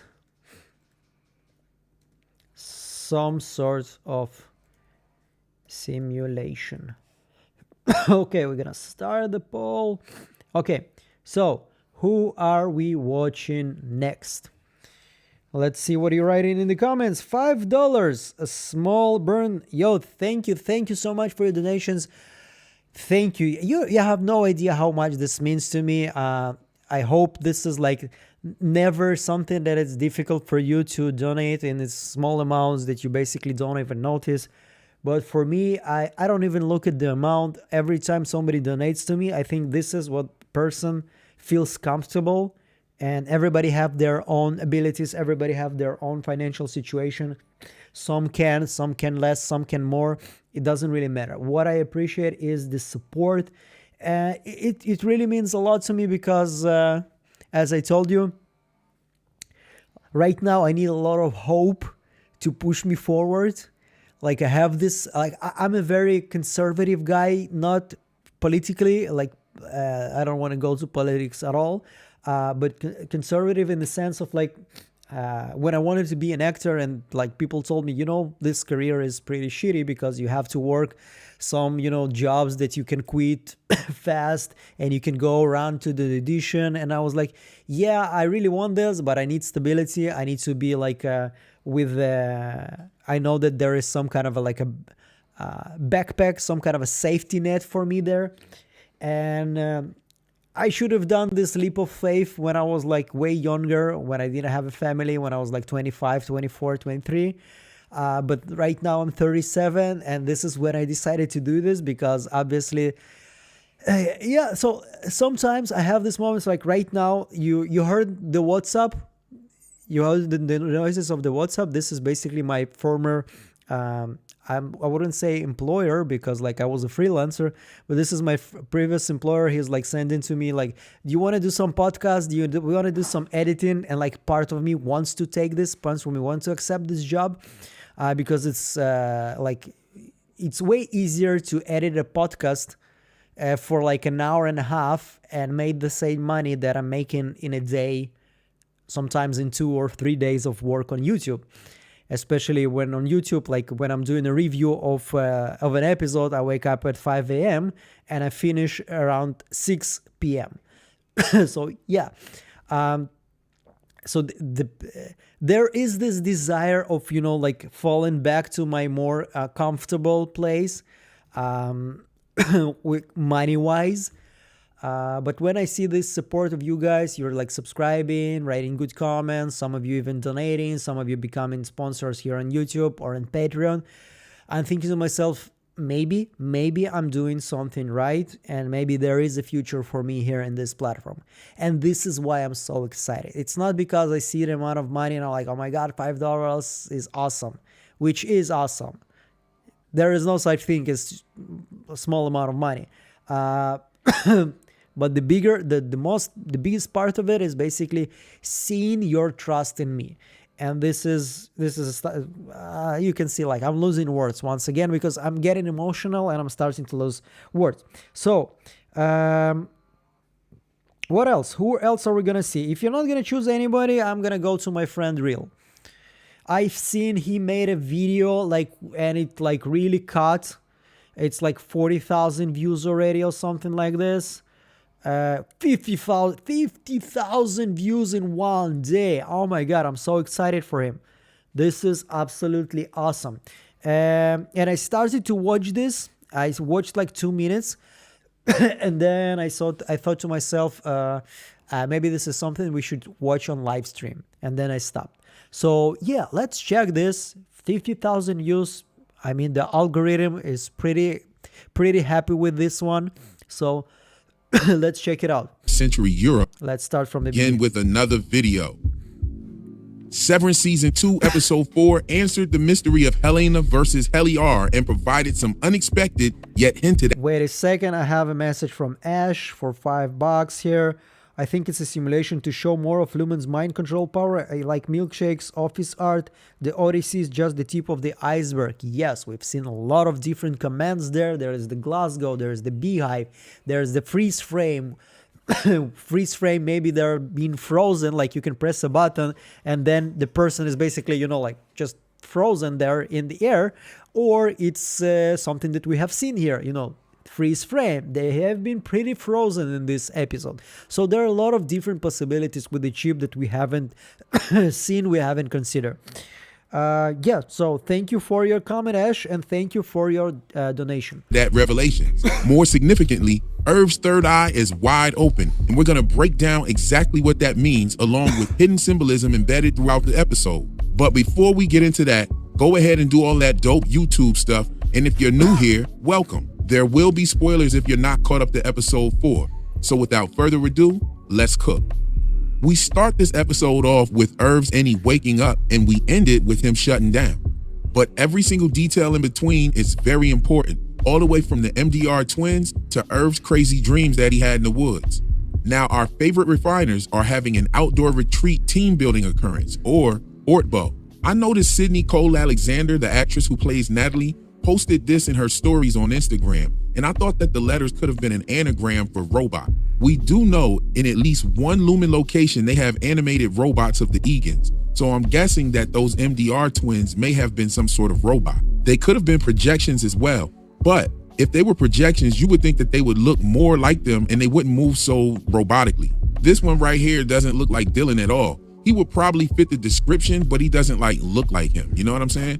There was also something real strange about the mill chick that was in the video that just popped up out of nowhere. I thought his mannerisms were very robotic, and it was even a part where his hair looked red. I think that was because of the video quality.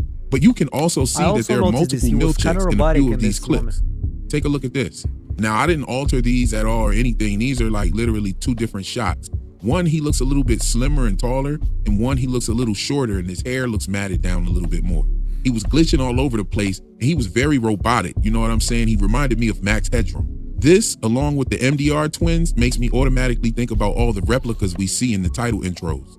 Now, speaking of that Milchick video, after they got done watching the video, Irving calls Milchick a mountebank, which immediately caught my attention. Because if you've been following my videos, you know that I've been discussing the possibility that Keir Egan was actually a snake oil salesman. I've touched on this in a couple other different videos, even connecting the goats to John Brinkley, who was a snake oil salesman in the time of Keir. Historically, the original mountebanks of the 17th and 18th century Europe would stand on the benches at public squares, dazzling the crowd with sleights of hand, magic tricks, and promises of miracle cures. They were known as charlatans. By the 19th century in America, snake oil salesmen were running the same grift, peddling fake medicines, using paid actors to vouch for them, and vanishing before anybody could catch on to what was going on.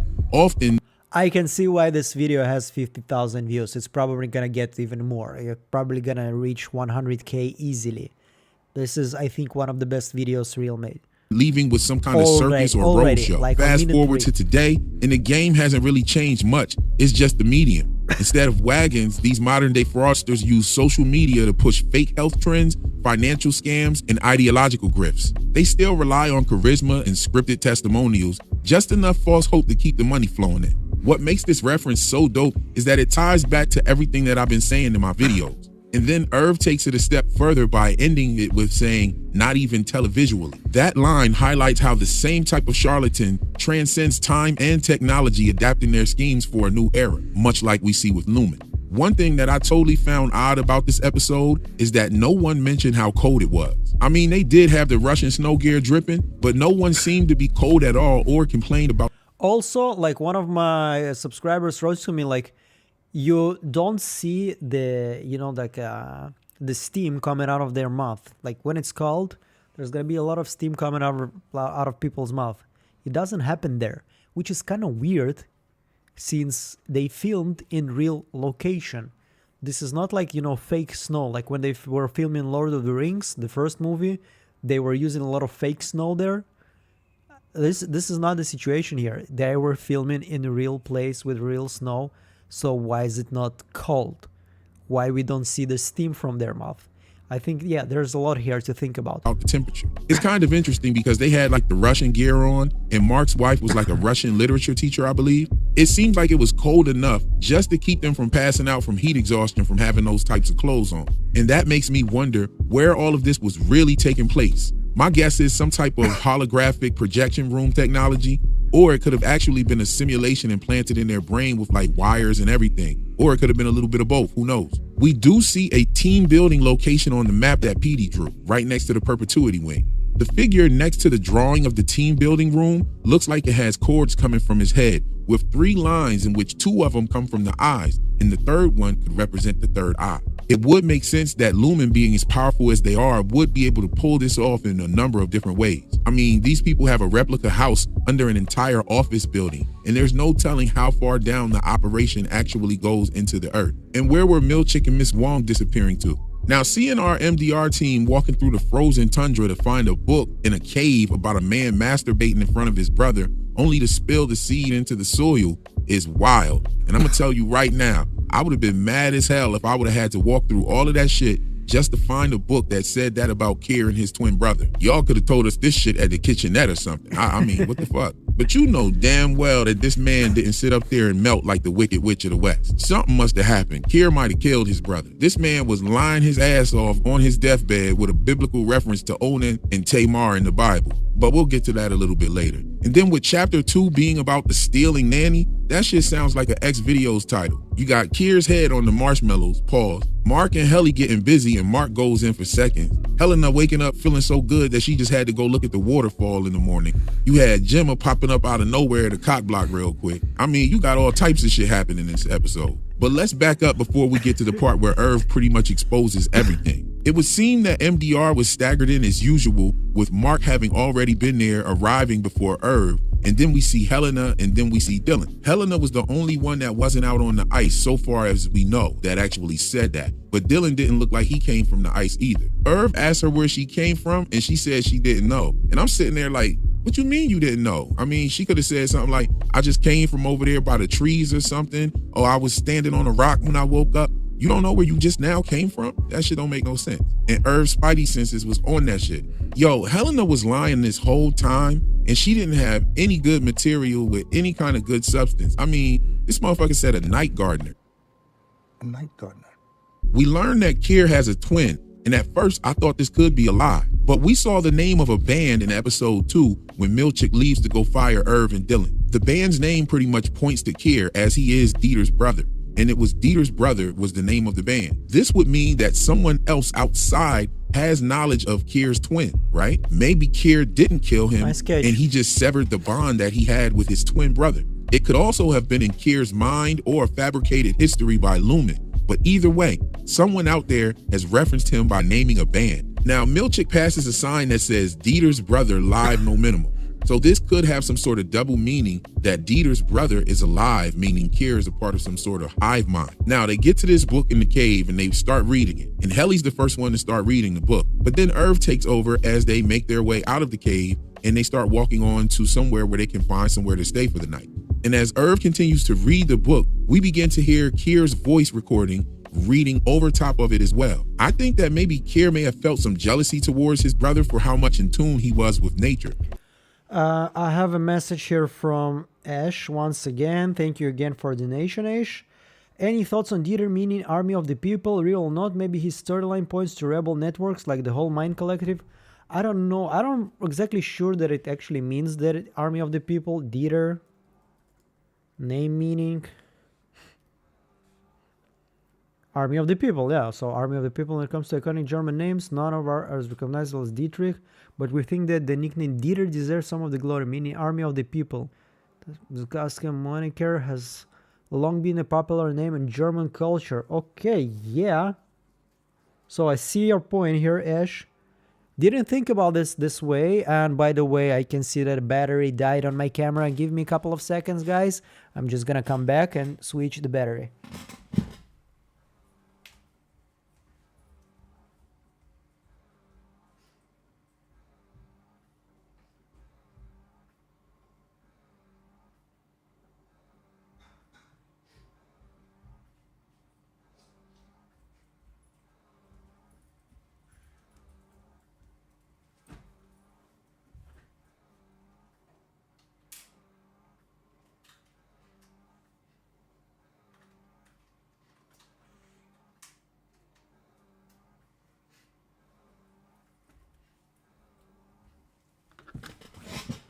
Yes, hello, I'm back. So Ash, I think you have a point there. I think there is something that can be related to, you know, like somebody who is fighting against Kier or against his ideology. I think it's a good catch.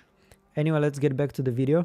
While Kier was being the slick-talking, charismatic charlatan to be. His journey into Scissor's cave might be symbolic of him severing ties with his brother and moving on to another life. And I'm sure that being close to a twin brother that would probably be a painful necessity to move forward and seek those ambitions of the Lumen Empire. Either that, or he killed his brother like Cain from the Bible. And this wouldn't be a far stretch, being that the story of the brother spilling his lineage into the soil is a biblical nod to Onan and Tamar in the Bible. He was okay with smashing his brother's widow, but he didn't want to get her pregnant because the baby would be considered his brother's by law. And due to Onan not following his lineage duties, God struck him down for not getting his brother's widow pregnant. That's crazy, right? It would be wild to find out that he actually switched places with his brother and took on the life of Kier. And we're getting the cover-up story that has been reinforced by Lumen for over a century. I found it interesting that Helena makes light of the story in an attempt to be like her Innie, but Irvs sees that play and he's like, yo, this shit ain't funny. And Milchick not scolding Helly while she mocks the founder's forbidden history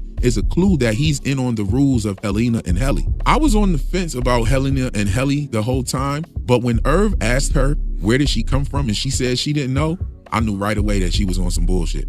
Irv tries to speak to Mark and mention that night story from Helly doesn't add up, but Mark is blinded by his feelings for her. Then they stumble across a frozen dead creature along the stream that seems to be covered in black goo and badly decomposed. It looks like some sort of hybrid animal, and it has what appears to be some sort of an aquatic animal tail with thick whiskers. Mark said it looks like a seal, but I don't know what the hell this thing could be. Maybe some goat experiment going wrong or something. Let me know what you think it is in the comments. So then they come to a waterfall and they see all four of the MDR twins at the edge. And then Milchick pops up out of nowhere and says that this is the tallest waterfall on the planet, which is a damn lie. He then leads them to a camp complete with heated luxury tents. By the way, like I had this one of the comments under my video, like the Innies, they know basic geography facts. They can name some of the states. Don't they know about Niagara Falls? Okay, like, so it's kind of weird. So it's also like it's general knowledge, and somehow they don't know that this is obviously not the tallest. Oh, by the way, maybe they know, but you know, like they're listening to Milchick and Milchick is saying something and they don't really trust him. I don't know. I don't know what is the point of this lie. Anyway, donate from the Chocolate Thunder, enjoying your content. Thank you so much. And by the way, right, we hit for just a couple of seconds 200 people are watching live right now, which is, I think, a record for me. And thank you so much. Like this live stream. This is what usually people say on the live streams. Like the live stream for some reason. Yeah, so thank you. It's awesome. Thank you so much. And an outhouse full of toilet paper. I'm sure the Innies had never seen fire before, and Mark actually gets to hold the torch. Or should I say, Milchick passes him the torch. And I've been seeing a lot of torch symbolism in a lot of different shows from as well. Miss Wong is on the grill and she got a nice fire going, ready for some Kier-faced marshmallows. And then Irv presses Helena about what she saw during the OTC, but she stands her ground again, and he lets her know with his eyes that he's hip to her bullshit. Then we get to one of the dopest parts of the episode, where Miss Wong is playing the theremin as the score to Milchick reading the fourth appendix of Kier's history. Now, the fourth appendix is something that is forbidden on the severed floor. And this is symbolic of indigenous storytelling rituals around the fire. Do you think that the fourth appendix was written by Rickon? Is there any chance? Like, there is something Rickon-y there. I mean, if you read the UUR, I mean, he's not shy of his sexual experiences. And we have seen Natalie there asking him to write something for Lumen. I don't know. What do you think about it? I think it's a stretch. This is not my idea. Once again, this is someone from my subscribers wrote this to me in the comment section, and I kind of like this idea. If this story was actually written by Rickon, at least it's gonna be funny. It's gonna break almost all of the theories about the whole Dieter-Kier situation. But yeah, if it was written by Rickon, at least it's gonna be funny.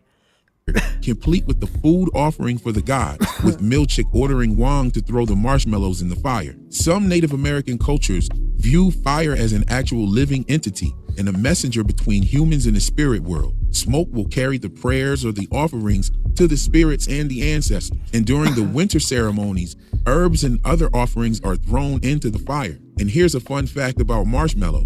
It's actually an herb. For instance, tribes like the Navajo and the Hopi only tell certain stories during the winter because they believe that the spirits or the animals featured in those stories will be asleep and they do not want to hear their names being spoken or it'll wake them up. Even charms and totems that represent these spirits or animals must not be present during these rituals due to the chance of them waking up the animal or the spirit. And we do find our MDR team in a winter setting. I find this compelling being that Milchick makes it a point to show the picture of the tempered bow in the book, and then she's actually awakened in Irv's dream. We also see Bert in this dream, and Bert's name was also mentioned around the fire by Helly. I think that when Irv fell into this dream that he fell into the usage of his third eye. And we do see an eye pop up on the screen along with the letters that can be arranged to spell Egan. However, the letter O can also be seen in the crowd of numbers and letters. And these letters can be arranged to spell Onan, which is the character in the Bible who spilled his seed upon the earth. Helena's face also appears, letting Irv see the connection to her and the Egans. Now let's look at this for a minute. Here, Egan's face was tossed into the fire, and Irv was dipping Helena's face into the water. Her face shows up on the computer screen, and they made a point to show the face of Kier burning on the marshmallows in the fire as well. But even though Irv was able to get the truth out of Helena and her true inner self to return, the damage had already been done. Because I think that the point of this whole excursion was to create the conditions for Mark and Helly to make a baby. I mean, bro did go in for seconds, right? And this could be tied to that baby Kier that we see at Mark's feet in the title credits. We also got a quick cameo from Gemma. So you really about to go in for seconds right now? Nah, back to it though. In season 1, Mark was watching a news debate with Natalie and another journalist, and he called out an incident where a severed employee at another company that had adopted Lumen's severance procedure ended up pregnant, and instead of discussing it, Natalie actually deflected and then it goes off. What are you saying, Natalie? The woman who became pregnant at work less than a month after her company went severed. We also saw the severed wife having her baby at the retreat where Devin was having her baby, so pregnancy is a reoccurring theme on the show. I think the reveal of Helena's pregnancy will come close to the end of the season, and we'll find out that someone or something else has been pulling the strings the entire time for all of these things to happen. The MDR uprising, Mark freaking out to get his homies back on his team, and also this whole excursion with her getting pregnant. You got to think about it, right? Isn't she the next in line? And she doesn't have a husband and a kid of her own that we know of. We don't, she might, we don't know. But it would make sense for her to have a successor of her own for the Lumen throne. The GOAT references even show up in this episode again, with Irv calling Helena kid. And looking at it in hindsight, it was there the whole time with him saying, hey kids, what's for dinner? And we can't just brush over how trippy the experience Irv had in his dream was. And what is granting Irv this ability to see beyond or access his third eye? I believe that it's tied to the black goo and the possibility that he has already been reintegrated. Hear me out. The black goo directly connects Irv to the season 1 intro sequence, and he's also in the updated version. His actual face appears on that mug. Both of those intro sequences seem to depict reintegration or the effects of reintegration sickness. Additionally, Irv casually uses the phrase "goo eyes," linking the concept of the goo and the eye. In one of Irv's dreams back at MDR, we saw Mark with the goo dripping from his eyes, paralleling the story between Kier and his brother. Irv is also in contact with someone, and I believe it is Ragabi. She explicitly states that she's improved her reintegration process, and how can she do that without extra subjects to test on? Exactly. Petey claimed to be the first person to suffer from the reintegration sickness. He didn't say that he was the first person to be reintegrated, and Ragabi later tells Mark that Petey's condition resulted from him not following her instructions. What if Irv was reintegrated, he listened to her instructions and guidelines, and it led to his enhanced perception as an innie? Let's not forget that Irv's innie has no recollection of what happened when the OTC ended, and neither do we. Did Bert answer the door? We just don't know. What we do know is that Bert is now following Irv, and their connection outside of Lumen remains a mystery. It doesn't feel like they're allies on the outside. Otherwise, why would Bert be spying on Irv? Now, something has clearly primed Irv for his revelation, and it's not just Helly's deception either. He acquired the knowledge about... I think the reason Bert is spying on Earth is because he wants to see if somebody is following Earth. It's more of a protection following than instead of, like a menace of some sort. Helly through his vision. So we have to question what triggered that experience. And I'm thinking it's reintegration. But in all fairness, Irv's Audi does have a list of severed employees, addresses, and he knows about the elevator, and he's working with someone on the outside. So he may be some sort of investigator, and those skills could be shining through to his innie, just like his art abilities. Him having all that stuff is giving like investigator vibes. And his interrogation of Helly and his nearly drowning her for answers could actually be giving us some clues to who he really is on the outside. We don't yet know what fate awaits Irv, but his story is far from over, especially with the unresolved Burt stalking situation and the lingering mystery of who he's working with. But this episode was totally Irv's episode, and John Turturro did an amazing job as always. I mean, Irv went from the most devoted worker to the refiner that was willing to kill an Egan. One point that stood out to me was the way Milchick said the same words that Irv had said to him at Bert's retirement party. Irv told Milchick that he's unsevered and he gets to go home with his memories intact, and no one gets to just snuff his memories away like they never existed, like he never existed. And then Milchick spit those same words back at him before clipping his wings at the end of the episode. Like they never existed. Like you never existed. That's enough. It will be as if you, Irving B., never even existed. That was crazy. Now let's talk about the main mystery that was solved in this episode real quick. And that's Helena's presence being confirmed in this episode. It is not Heliar, it was Helena the whole time. And I was on the fence about it, but now we know for sure. And all of the signs were definitely there. And we also learned what another one of those security protocols actually does. I have to say this, that I told you that the pineal gland is connected to this in some kind of way. And the esoteric symbolism is what brought us to that plot point. Milchick grabs his walkie and says to remove the Glasgow block now. Now, the word Glasgow comes from the Scottish Gaelic name called Glasgow, which actually is believed to mean green hollow or a green place or a dear green place, right? And MDR is a green place, but the Glasgow coma scale was developed in the University of Glasgow in 1974 by neurosurgeons Graham Teasdale and Brian Jennett. Now, the name of this device doesn't have anything to do with the etymology of the word itself.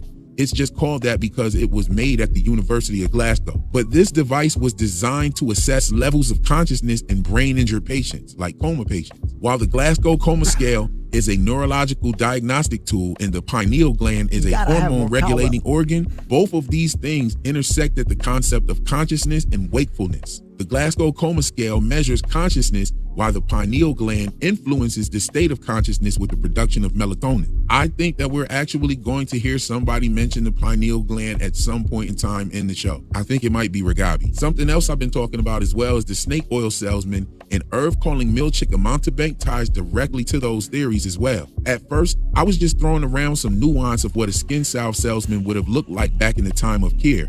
And now we've gotten our first confirmation that my sentiments on this topic could very well be possible in the grand scheme of Lumen's origins. The pineapple pineal connection is also getting some confirmation as well. Severance season 2 has not missed one episode yet. I mean, every single episode has been a banger. And in fact, to me, they just keep getting better and better. This episode even felt like a movie. It felt like a film. Exactly. Everything about this episode was great, from the cinematography to the acting, the storytelling, the new information that we got. If the episodes keep getting better and better like this, man, we're going to be really waiting for that season 3. And I hope they don't take another 3 years with it. So if you like this video, tap that screen a few times for me by liking, sharing, hopping down in the comments. That's exactly what I'm thinking. Like, 3,000 likes. Jesus, yeah. I wondered if the mummified seal was hiding at who Irv was on the outside, a Navy SEAL. Let's not forget Irv's comment. Where are the comments that are saying how fucking awesome this review was? I mean, we got to know about the TV show. We got some interesting history lessons. Yeah, I think today Real takes the prize. If last week it was a Screen Crush, in my mind, was the best review we have seen, I think Real this time take the prize easily. Maybe there's gonna be somebody else here. Let's see. Episode 4. But I doubt this. At this point, I'm already doubtful. So, who are we watching? And this is most likely gonna be the last one for today. Okay, let's see. Okay, chat, come on. Give us some ideas. Some creators.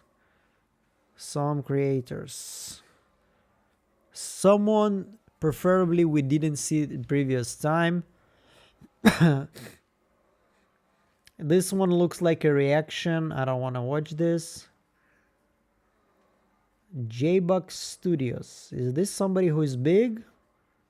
Let's see. Jbuck Studios. 25K. Let's give it a shot. What do you think? Yeah, let's check this guy out. Let's see who. Severance fans, season 2, episode 4 has new lore drops, beached seals, forbidden love, my old coworker, and good old team building. How's it taste, mother?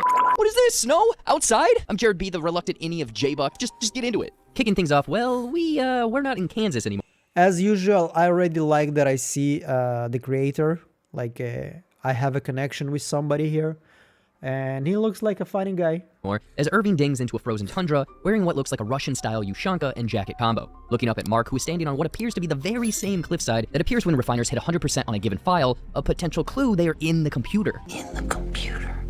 It's so simple. And now, I with love him the very reference much framed to above Zoolander. Irving, almost like a Christ-like figure, I instantly thought of the Christ the Redeemer statue in Rio de Janeiro, and, for you nerds out there, it's very Dune 2-like.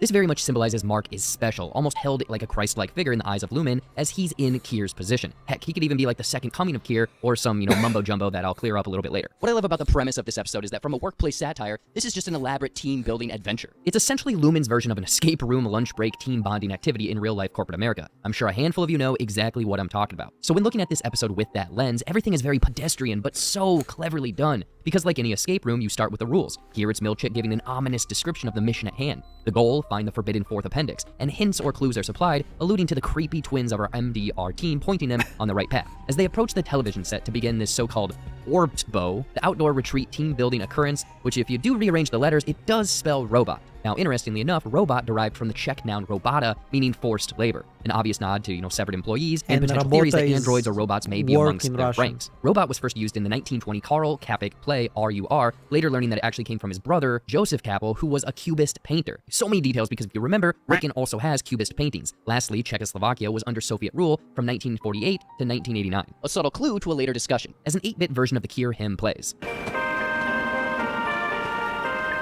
Key, brilliant one, key. Milchick mentions with the blessing of your Audis the next few days, blah, blah, blah. Basically, MDR was given mandatory overtime and they're working the weekend. Also explains why Milchick and Miss Wong don't have tents. They went home for the night. It is a Saturday and a Sunday. Now, the reason Milchick is doing all of this from an innie care perspective is because innies are obsessed with the outside world, and this is their way of experiencing it. In episode 1, Gwen is asking Mark about the outside world, specifically the sky. Episode 2 has the new intro featuring balloons floating upward, which also showed up in episode 1. Episode 3 has the goat man talking about stargazing, and this episode, Milchick straight up just says it to the camera.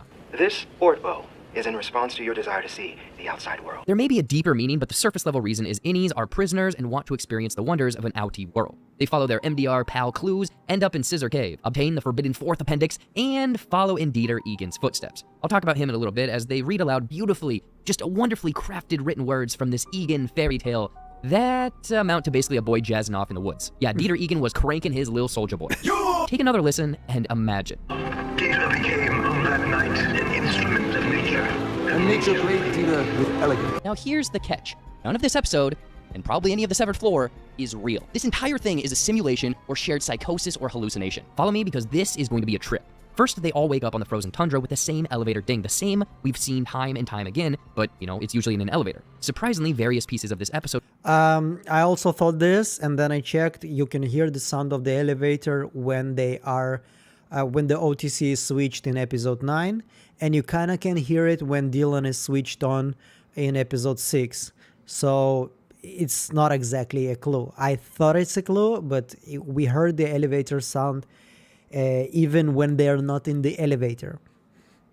...were subtly foreshadowed in previous episodes. We already mentioned the Kier painting looking over the cliffside at the large lake. The new Lumen is Listening video features love between Mark and Helly, as we see the pair had 2 tickets to Tuna Town in this episode. Irving goes on a weird and scary vision quest, mirroring him being terrified of the mirrors. Helly being drowned at the end of this episode is her bobbing for pineapples. Expanding further outward, Dylan mentions the world has gone to shit, and we're up there just punching eels in the sea, alluding to the weird seal carcass. Heck, I'll expand this out even further. I don't even think the outie world, like Kier, is even real. Because Dylan's house looks entirely different from Season 1 to Season 2. And Dieter is a new Lumen lore drop, but yet in Episode 2, when Milchick is hardcore girl with the dragon tattooing, we see a billboard specifically mentioning Dieter's brother.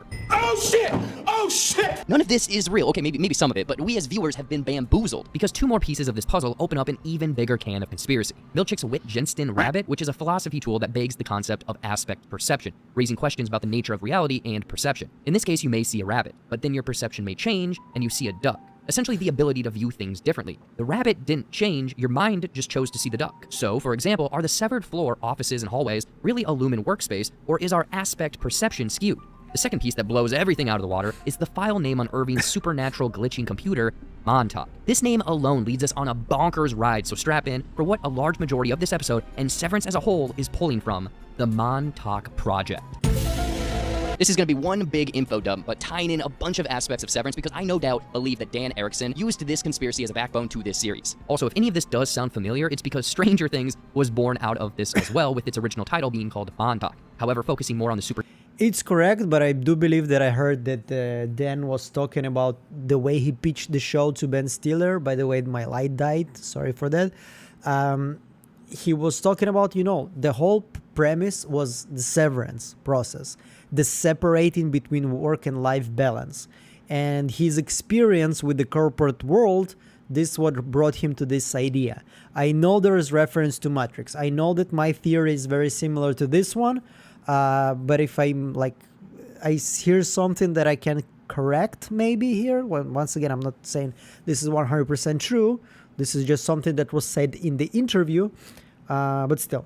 Anyway. Supernatural elements, whereas I believe Severance is more science fiction. So the Montauk Project was a conspiracy first learned about through the 1992 book, The Montauk Project, Experiments in Time by Preston Nichols and Peter Moon. Weak. Things start back in 1942 during the height of World War II. Camp Hero was set up in Montauk, New York as a defensive strategy against the Germans and was disguised as a fishing village, similar to how the town of Kier may be a facade, because we never really see people driving around. After the war, Operation Paperclip, which was a United States intelligence program that basically told German scientists that they could avoid war crimes if they agreed to come to the United States, work for them, share their secrets and information from all of the weird research that they were conducting. As the rumor mill goes, a large majority of them were then stationed at this newly named Montauk Air Force Station, previously Camp Hero, as the Cold War started up, leading into the 19... This is what I love about some reviews, like Real and this one.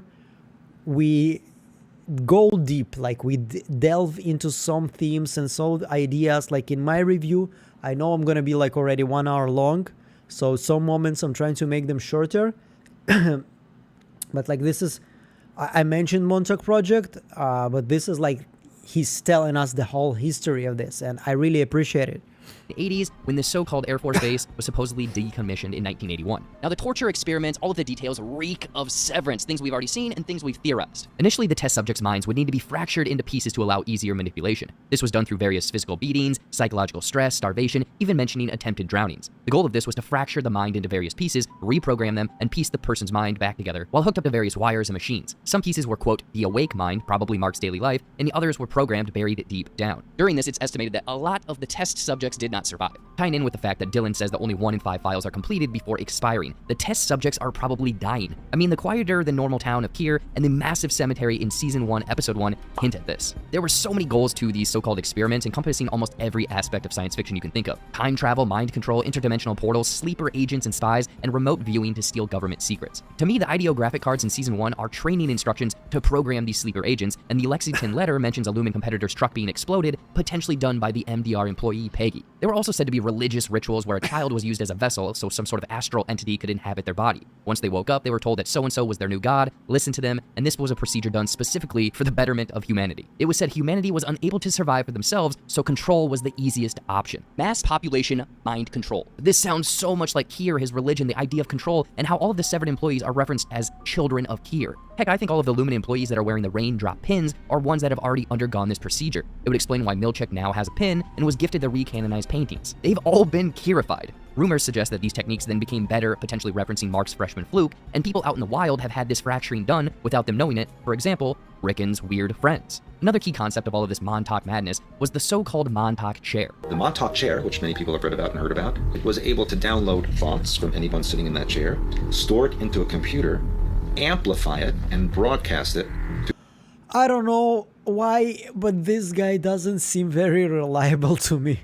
a specific person, place, or thing. This is revolving, the whole theorized concept the previous Lumen CEOs have been doing. So when the board is talking, this is the CEOs being broadcast. Same when Natalie is gawking at Mr. Milkshake. They are looking through her eyes. Heck, the Felix the Cat cartoon in season 1 literally gave us the answer, with it featuring a king, let's say the current Lumen CEO, being haunted by 7 ghosts, the 7 previous CEOs, taken down into a basement onto a chair that looks way too much like the Montauk chair, and then have their essence sucked out. The answers were literally hidden in plain sight. Going further, the Montauk chair had a digital display, and whatever the person in the chair was thinking about, essentially memories, they could render in real life. This is what OND is printing. Objects thought up by the Ekin CEOs and whoever else is strapped to these chairs. It explains then why there's a full goddamn scale replica of Kier's original house. It's his memories, and they're just printing them out. Other small details that tie in with aspects of Severance is that Preston Nichols said that he had a position that was called Deputy Director, as Lumen has deputy managers, underground hallways and labs spanning potentially miles with a total of 12 floors, meaning we're going deeper at Lumen. Time travel was used to alter the outcome of the American Civil War, which perfectly ties in with all of the Union uniform paintings featuring here. Rumor says that there was some sort of pushback, potential exposure of this project from rogue naval intelligence, which screams Irving's outside persona. There's mentions of cloning, like historical and religious figures, which, is kind of an ongoing theory. And after decommission, people claimed that all of the stairwells and escalators to the lower levels were cemented off, just like episode 1 when Mark visits wellness. It's all there, black and white, clear as crystal. All of this reels in the big old 40-foot radar dish located at the Montauk site, which oddly may tie to our Lumen water tower. So this was allegedly used to transmit high-frequency waves to activate test subjects out in the wild. Apparently, whenever this was used, police in the area said that things got a heck of a lot sketchier than normal, sometimes seeing people frozen in a trance-like state. This could be our Severance chip freeze frame function. Others were sent to the hospital for severe headaches and nosebleeds. Now that kind of sounds like our good old buddy friend from season 1, Petey. He's dead. The mystery surrounding the Montauk project, however, does not stop in the 80s or 90s. In July of 2008, a mysterious animal carcass washed ashore only a few miles from this decommissioned site. The interesting thing, which drew the attention of the media, is that this creature did not look like anything known to man. It was almost a mix of a coyote, a raccoon, some sort of sea creature, all decomposing in the heat. The strange-looking exposed skull, almost a beak, is what threw people off. This is then represented in this episode as the weird decomposing seal the group runs across and Irving wants to snack on. We should eat it. The long hold on the decomposed head of the seal is a dead giveaway that this is what the creators were referencing. Something that was later described as a hoax in our world, while others suggest that this is even more evidence to the strange dealings in the underground tunnels of the Montauk project. So yeah, that's a majority of what this episode is referencing, but rather, I believe that this is actually happening in Severance. The entire severed floor is a facade for some dark shit. My crazy out there theory is that I think no doubt Severance is tackling the Montauk project while it may be happening during the Cold War, which would explain all of the weird out-of-time tech and cars, either in America or maybe this is a twist and it's all happening in Russia. Almost like a secluded Nuketown situation. This doesn't fully explain smartphones though, but it could be some like alternative history twist because there is a lot of Russian objects, nods. It also doesn't explain how Devon and Ricken were able to move to this place from New York. I mean, you can always stretch the explanation, like you can plant memories to people that didn't really happen. But once again, also the Lexington letter, the explosion was in New York. It wasn't in the Kier town. So I don't know. I don't think like everything is a simulation. I don't think it is. And references. The winter outfits in this episode, Gemma teaching Russian literature, Mark's Vostok Soviet-era watch. The Kier stone profile portrait looks like that of Vladimir Lenin, with pineapples potentially being a luxury in this otherwise communist state. The severed employees are originally only allowed, 2 tokens a day, remember? Not to mention this new Dieter Egan fellow, with Dieter meaning Army of the People, with Army of the People potentially alluding to the People's Army, a communist-based military organization, often linked to a communist political party. What a banana sandwich's reveal it would be if this show somehow pulls out and Ivan Drago is looming over Mark Light. I must break you. And then puts him back under the shared psychosis illusion of Lumen. Speaking of this Dieter fella, not much is really known aside from him wanting to be this poor woodsman with his twin brother Kier, him playing his flesh flute in nature, eventually being murdered by Kier, and then drowned at Woe's Hollow, which is hilariously drawn almost like a Candyland-esque map or amusement park. One interesting thing is the mention of love. Love has been referenced multiple times from episode 1 of the Lumen video showing love, to Ragabi mentioning love during Mark's reintegration, to Kier mentioning his love for his brother unbalanced his judgment, which I interpreted as his 4 tempers. My love for my twin unbalancing my judgment. I think love is a crucial part of Kier's revival, something he unfortunately had to sacrifice to, tame these 4 tempers, but is no doubt key to the human soul and life itself. This is where Mark enters the picture. His undying love for Gemma is what Lumen is really after with this so-called Cold Harbor file. Somehow this is the missing piece and why Mark is like the second coming of Jesus for Lumen in their work. Obviously a theory, but I'm curious what you viewers think of this whole love conquers all idea. Before I get into Irving's like Vision Quest shenanigans, I'm like 99% sure that this guy is reintegrated because his mood is completely different. He's short-tempered, swears much more, he's jumping back and forth between Innie and Audi. The mysterious phone call about his Innie getting the message was no doubt to Ragavi and explains why she mentions that she's now better at this procedure. I'm better at it now. I can make it work with you. Heck, I'll even go further than that and say that he was reintegrated during Season 1. Milchick mentions his pay was docked for dozing off in Season 1, and then in Season 2 when Milchick shows up to his house, he initially brings up money, and here he calls Milchick a mountebank, which is a person who deceives others, especially in order to trick them out of their money. The leading theory on why Irving saw the black goo has been his apparent lack of sleep. Rather, what if that was a clue to his reintegration, and him painting the dark elevators, him remembering things from his Innie, and he's trying to piece together information for Ragavi. Going further, if this Montauk project stuff is really happening, he is some sort of military undercover spy working for someone much, much bigger. Anyway, Irving wanders from the group, unfortunately having his torch go out, with it being a clever foreshadowing that his light or soul on the severed floor will be no more. He instead falls asleep on a rock, only to wake up in a world between worlds. I do still think that there's something with sleeping and consciousness, as this bleeds the current world he's in with the MDR reality that they're typically in. To be honest, this is either the shared hallucinations I mentioned earlier, or showing how they are being manipulated in a form of a simulation. Especially since Mark and Irving's echoes and moans are heard by one another, in reality they are probably in a room just a few feet apart from one another. This is where anything is possible, as he approaches his desk covered with flies. Flies symbolize death, evil, heck, even sin. Help me to release this demon! I could see people dying from these experiments and rotting in these underground labs. This is where clue after clue, again like an escape room puzzle, fall into place. The file name being Montauk, something we've already mentioned, as he sees an image of Bert, potentially alluding to happy numbers or frolic. And later, when the bride scares the piss out of him and me, these could be the scary numbers or dread. By the way, the way the bride initially is portrayed versus her actual appearance both hits the scary vibes of like The Shining, while showing how religious artwork embellishes the truth. The initial screen Irving looks at features a scattering of numbers, but if you look close enough, numbers 8 and 9 are missing from this screen, symbolizing how only 7 of the 9 Lumen CEOs have more than likely been uploaded into this like AI conscious. You see how everybody thinks differently here? Like some Screen Crush was mentioning numbers, and for him it was the 9 features, or whatever you want to call them, the 9, oh, I forgot the word. You know what I'm talking about, you know, the valor, blah blah blah. And this guy is thinking this is the CEOs. So yeah, you can basically interpret it in any shape or form, or maybe they were just, you know, they forgot to put 8 and 9. I don't know. I loved those theories. Both of them kind of nice. But there's always like this very thin line between a theory and a fantasy. I don't know where it actually goes, this line, where you can actually draw this one. It's just a feeling. Sometimes it feels based on like more evidence than just fantasy. Sometimes it feels more based on fantasy than evidence that we have. And both of those that are somehow connected to numbers kind of feel to me more like fantasies than actually based on evidence. And this is like, you know, like a solid theory.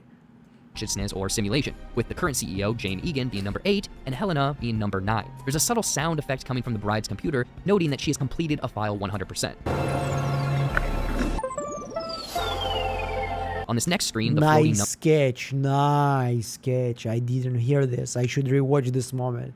Numbers are 1s, 4s, 5s, and 7s. And initially, this did not spell out anything, but then I ran it again and realized that it's 1, 5, 7, 1, and 14, which translates into the word Egan. That's exactly one of my commentators wrote to me. It's the letters, Egan. It's not. It doesn't have to be the traits that they usually praise.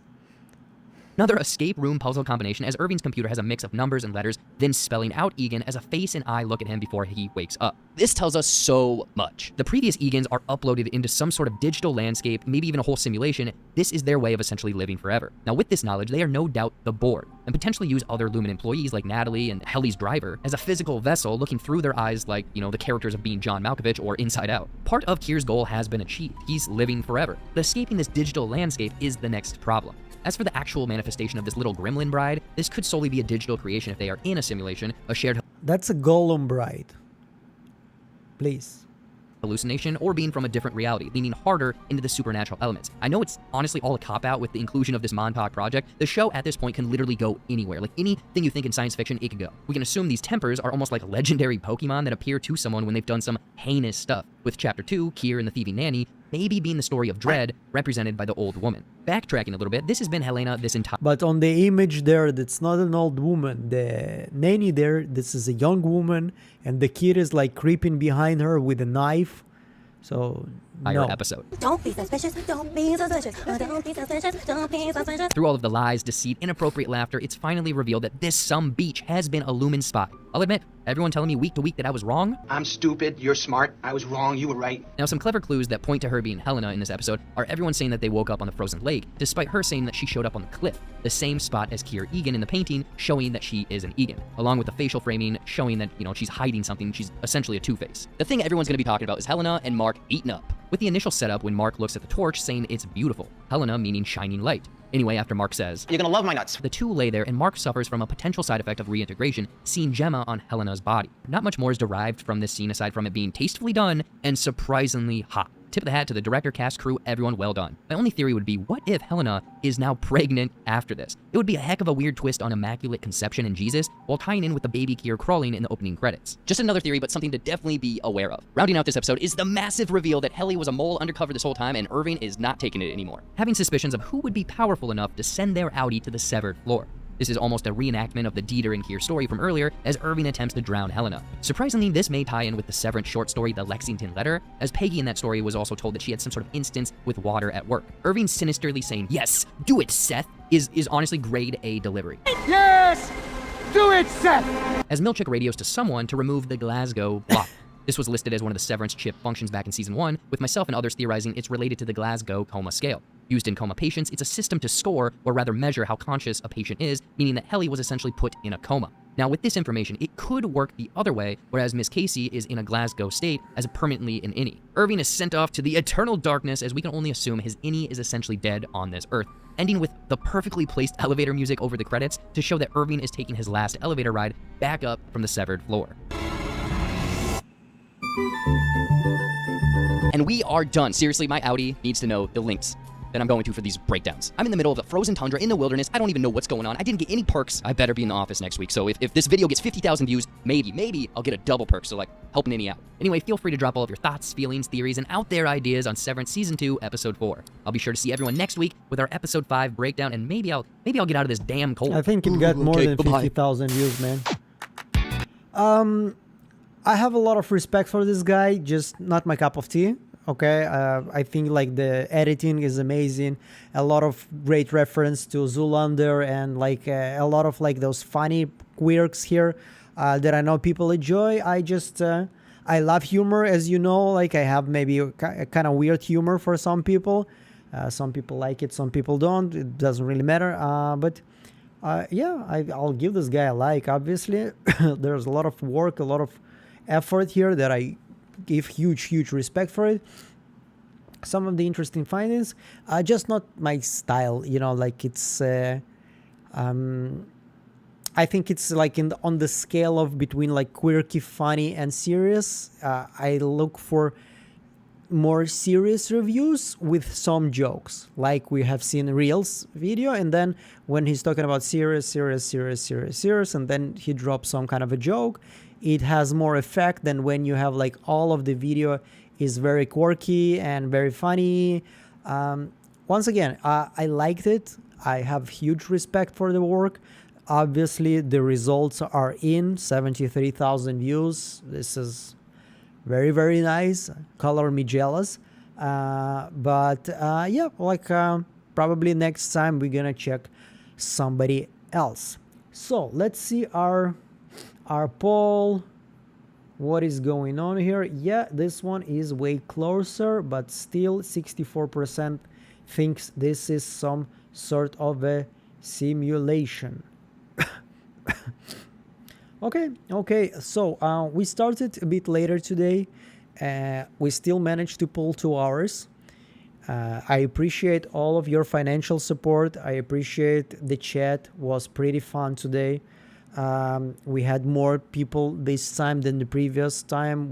Previous time the peak was 180 people, and now it's 210 or something like this. Thank you. It was really fun. I'm a bit tired. It's 1 a.m. I really want to take a shower, and I really want to drink some tea and go to sleep, hopefully. And I hope I'm gonna see you all next week, next Sunday, same time. Hopefully we're gonna be able to begin in the scheduled time.